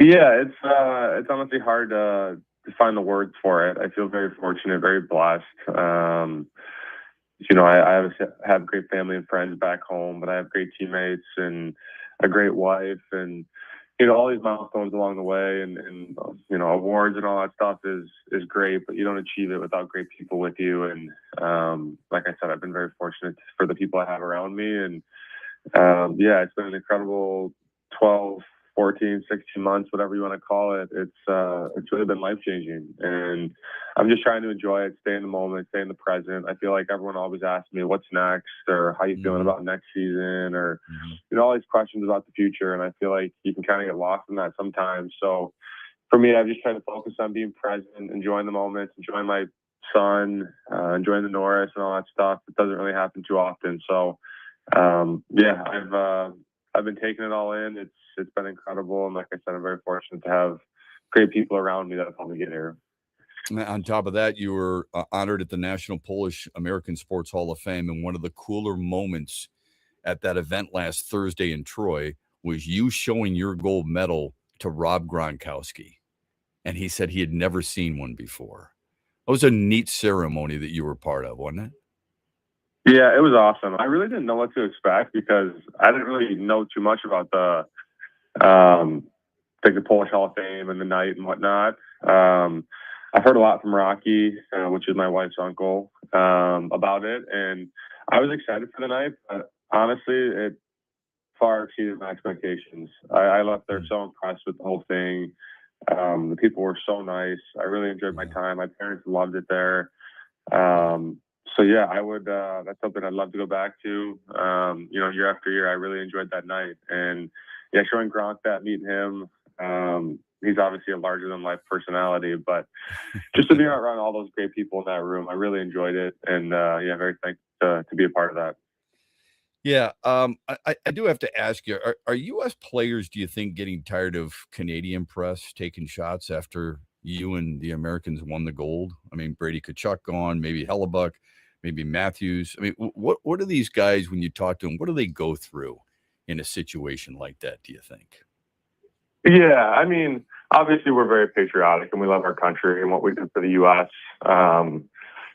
It was something we talked about for a long time at the World Juniors or World Championships. It was a goal of ours for so long, and I had never played in a Canadian market, so I don't really want to speak on it. I don't know what those guys go through every day. I think everyone's situation is a lot different too, and it's hard to kind of pinpoint that, but I definitely know that all the guys on the U.S. team are very patriotic, love our country, love America, and yeah, it's winning that gold medal for the U.S. was one of the greatest things I've done. So I've been a part of. But yeah, in terms of those guys' situations, they're all different. So trying to stay out of it and focus on me and where I'm at, and it's pretty much all you can do. Yeah, I said the other night, I don't think there is a moment this year or in recent memory where Americans have been prouder than when you and your teammates won gold and the women's team won gold. But the thing that I think I was most proud of is not just as an American, but as a Michigander, and I got emotional about it, seeing what you and Dylan Larkin did going to get Johnny Gaudreau's son and bring him out onto the ice and have him part of the picture. How spontaneous was that? And how important do you think that truly was, not just for the Gaudreau family, but for people in general, to show what true brotherhood is all about? Yeah, that was kind of my favorite moment of the whole Olympics. We saw them in the crowd just kind of randomly. I didn't know where they were sitting during the game, and a bunch of us were waving to them. We saw the kids over there, and then after talking for a few seconds, it was a no-brainer that we were going to go grab them, bring them on the ice, his son and daughter, Johnny Jr. and Noah. And yeah, it was awesome. I mean, like, a lot of those guys were great friends with Johnny. They loved Johnny. He was USA Hockey. He played in all the World Championships, played in the World Juniors. He was a star. And he would have been at the Four Nations. He would have been at the Olympics. And for his family to be there, for his kids to have that moment, they're always going to have those memories and pictures and videos. And obviously, they've meant so much to me and my family. Meredith's been unbelievable to us. So yeah, I just felt like it was the right thing to do, and it was, like I said, my favorite part of the Olympics, and it's a memory I'll always have, I'll always look back on, and yeah, super happy that happened. When does it hit you that you win gold and you're one of the best players in the world, and by winning the Norris, you're the best defenseman in the best league at what you do? When does it kind of settle in for you that you've done all that at one time? I really don't think it does settle in. I feel like, you try and enjoy it, and I definitely have enjoyed all these moments along the way, but if anything, it makes you more motivated to be even better and to continue to have success. And the one thing I haven't done yet is win a Stanley Cup. And I'm more motivated than ever to try and achieve that goal.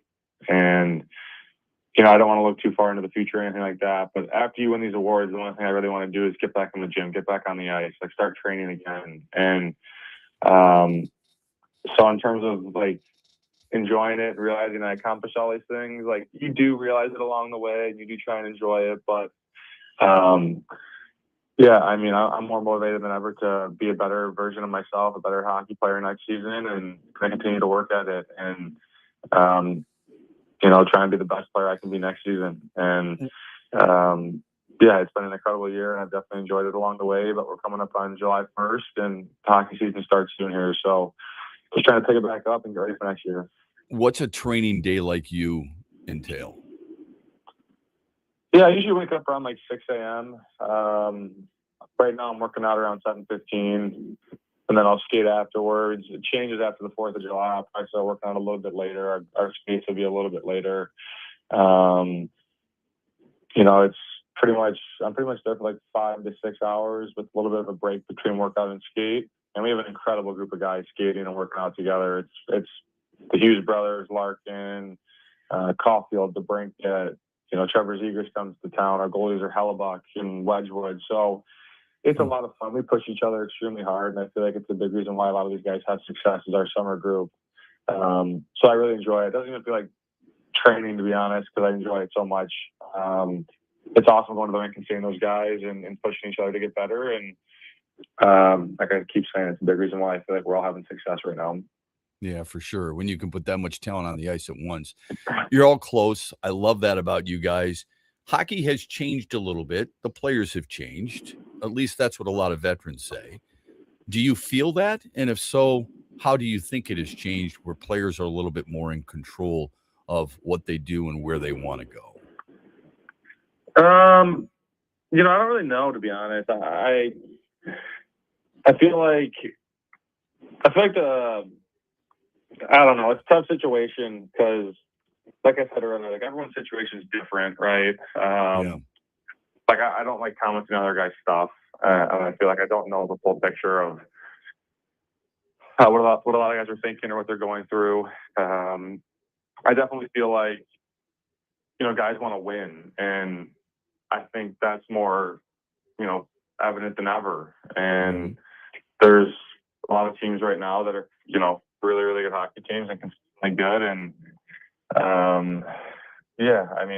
it's one of those things where it's tough. I feel like after the Olympics and winning there, guys got a taste of it, and that's all they want to accomplish is trying to win the Stanley Cup. So I don't know if it's changed. I really don't know what it was like 10, 15, 20 years ago in terms of contracts and guys figuring out where to go. But that's where the league's at, and guys can do what they want to do, and every situation is different. So I really try not to think about it and just focus on where I'm at, what I'm doing. What were those conversations like in the Olympic Village when you're around some of the greatest players in the world and you play against them all the time and you're friends with them and you train with them and things like that? But there has to be moments where this is a different setting now because you're playing for your country rather than a team, but you're still looking around the room and saying, these are some of the best players in the world and they're all my buddies, and we're having an absolute blast. But can you be regular dudes, or are you constantly talking hockey? What made the bond so strong with you guys, and how much stronger did it gain since you put gold around your neck? Yeah, we were all extremely close for a while now. Dating back to the Four Nations, and even before that, a lot of us played together at World Championships and World Juniors, and a lot of us were on the same U.S. national team, like U17s, way back in the day. So, sure. Honestly, when we'd get to the village and we'd be in the cafeteria or in someone's room, like we never really talked hockey. We were so close, and we were always just joking around, playing cards, talking to other athletes. It was one of the greatest experiences I've had. Usually when you play for USA Hockey, it's just a hockey event. At the Olympics, you're part of something way bigger. You're part of Team USA, all the athletes, all the sports. You're in the cafeteria sitting next to people from Japan and the Netherlands and all these countries, and you're just, you're trying to take it all in and meet cool people. And, I loved it. Like I said, we never really talked about hockey unless you're on the bus, going to practice, going to games. There's definitely times you speak about it, but I think we were all just trying to enjoy the whole experience. And we didn't really put too much pressure on ourselves. Obviously, we knew what goal we had in mind, but we just enjoyed the whole process. And worked as hard as we could and got as close as we could and found a way to get it done. So I have nothing but good things to say about my experience at the Olympics. You will be always known, not just as a Norris Trophy winner and one of the best players of your generation, but as the guy who made that pass to Jack Hughes. As you're skating up the ice and you're seeing that play evolve, is it just instinctual, or what's going through your mind Is there a conversation? In other words, is there a call from Jack Hughes that you're open, or do you just know that instinctively? Well, it's kind of a weird play on that one just because me and McKinnon are kind of going for the puck together. And as you're skating up the ice, you kind of have an idea, like awareness of where everyone is. But my first thought was just try and win the puck battle. So I know if he wins it and sends it the other way, it's probably a 2-on-0 with McDavid and McCarr. So my first thought is just win it. And then kind of how it like comes to my forehand, as I'm turning, I just see Jack over there. So I can send it to him right away. So kind of got a little lucky with how it found my forehand, found my tape right away. And as I'm turning, like out of the corner of my eye, just see Jack over there and send it to him right away. Obviously, he makes a great play scoring. But yeah, we were talking about it after with some of my family and friends. Like, there's so many kids now, so many hockey players that are going to want to, be Jack Hughes and, act like him in the street. And the cool part is, like I always say, someone's got to be the one that passes to him. So, definitely an iconic moment. Happy to be a part of it. Just happy we got the job done. That's the most important thing. But yeah, it's definitely crazy to think about, being in on that golden goal. Super, super special. Well, a lot of kids want to be you too. So it's not just Jack Hughes. A lot of people want to be you, and a lot of Michiganders. I said this the other night. I mean, we kind of live vicariously through our athletes in the state of Michigan, and we're really lucky to live through somebody like you. Before I let you go, it was short. What was your experience like with? I've had plenty of experiences with Mike Babcock. We always got along. You had him for just a short period of time at Columbus. Are you surprised he's back and that he's in Edmonton as a head coach? That's a tough question. Listen, I was with Babs for a very short amount of time. The league obviously did their investigation. The PA did their investigation and said he can coach. And I know the guys in Edmonton definitely did an investigation and sat down with him and picked his brain. And there's no doubt he's had a ton of success in the National Hockey League at the Olympic level. There's no doubt he's a great coach.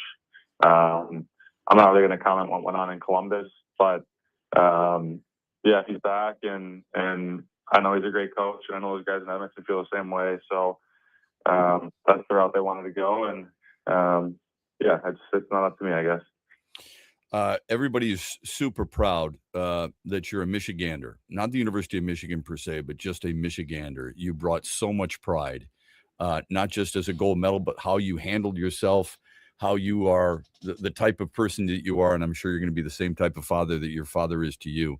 It was great to meet you the other night. It was great to honor you the other night. It's so well-deserved.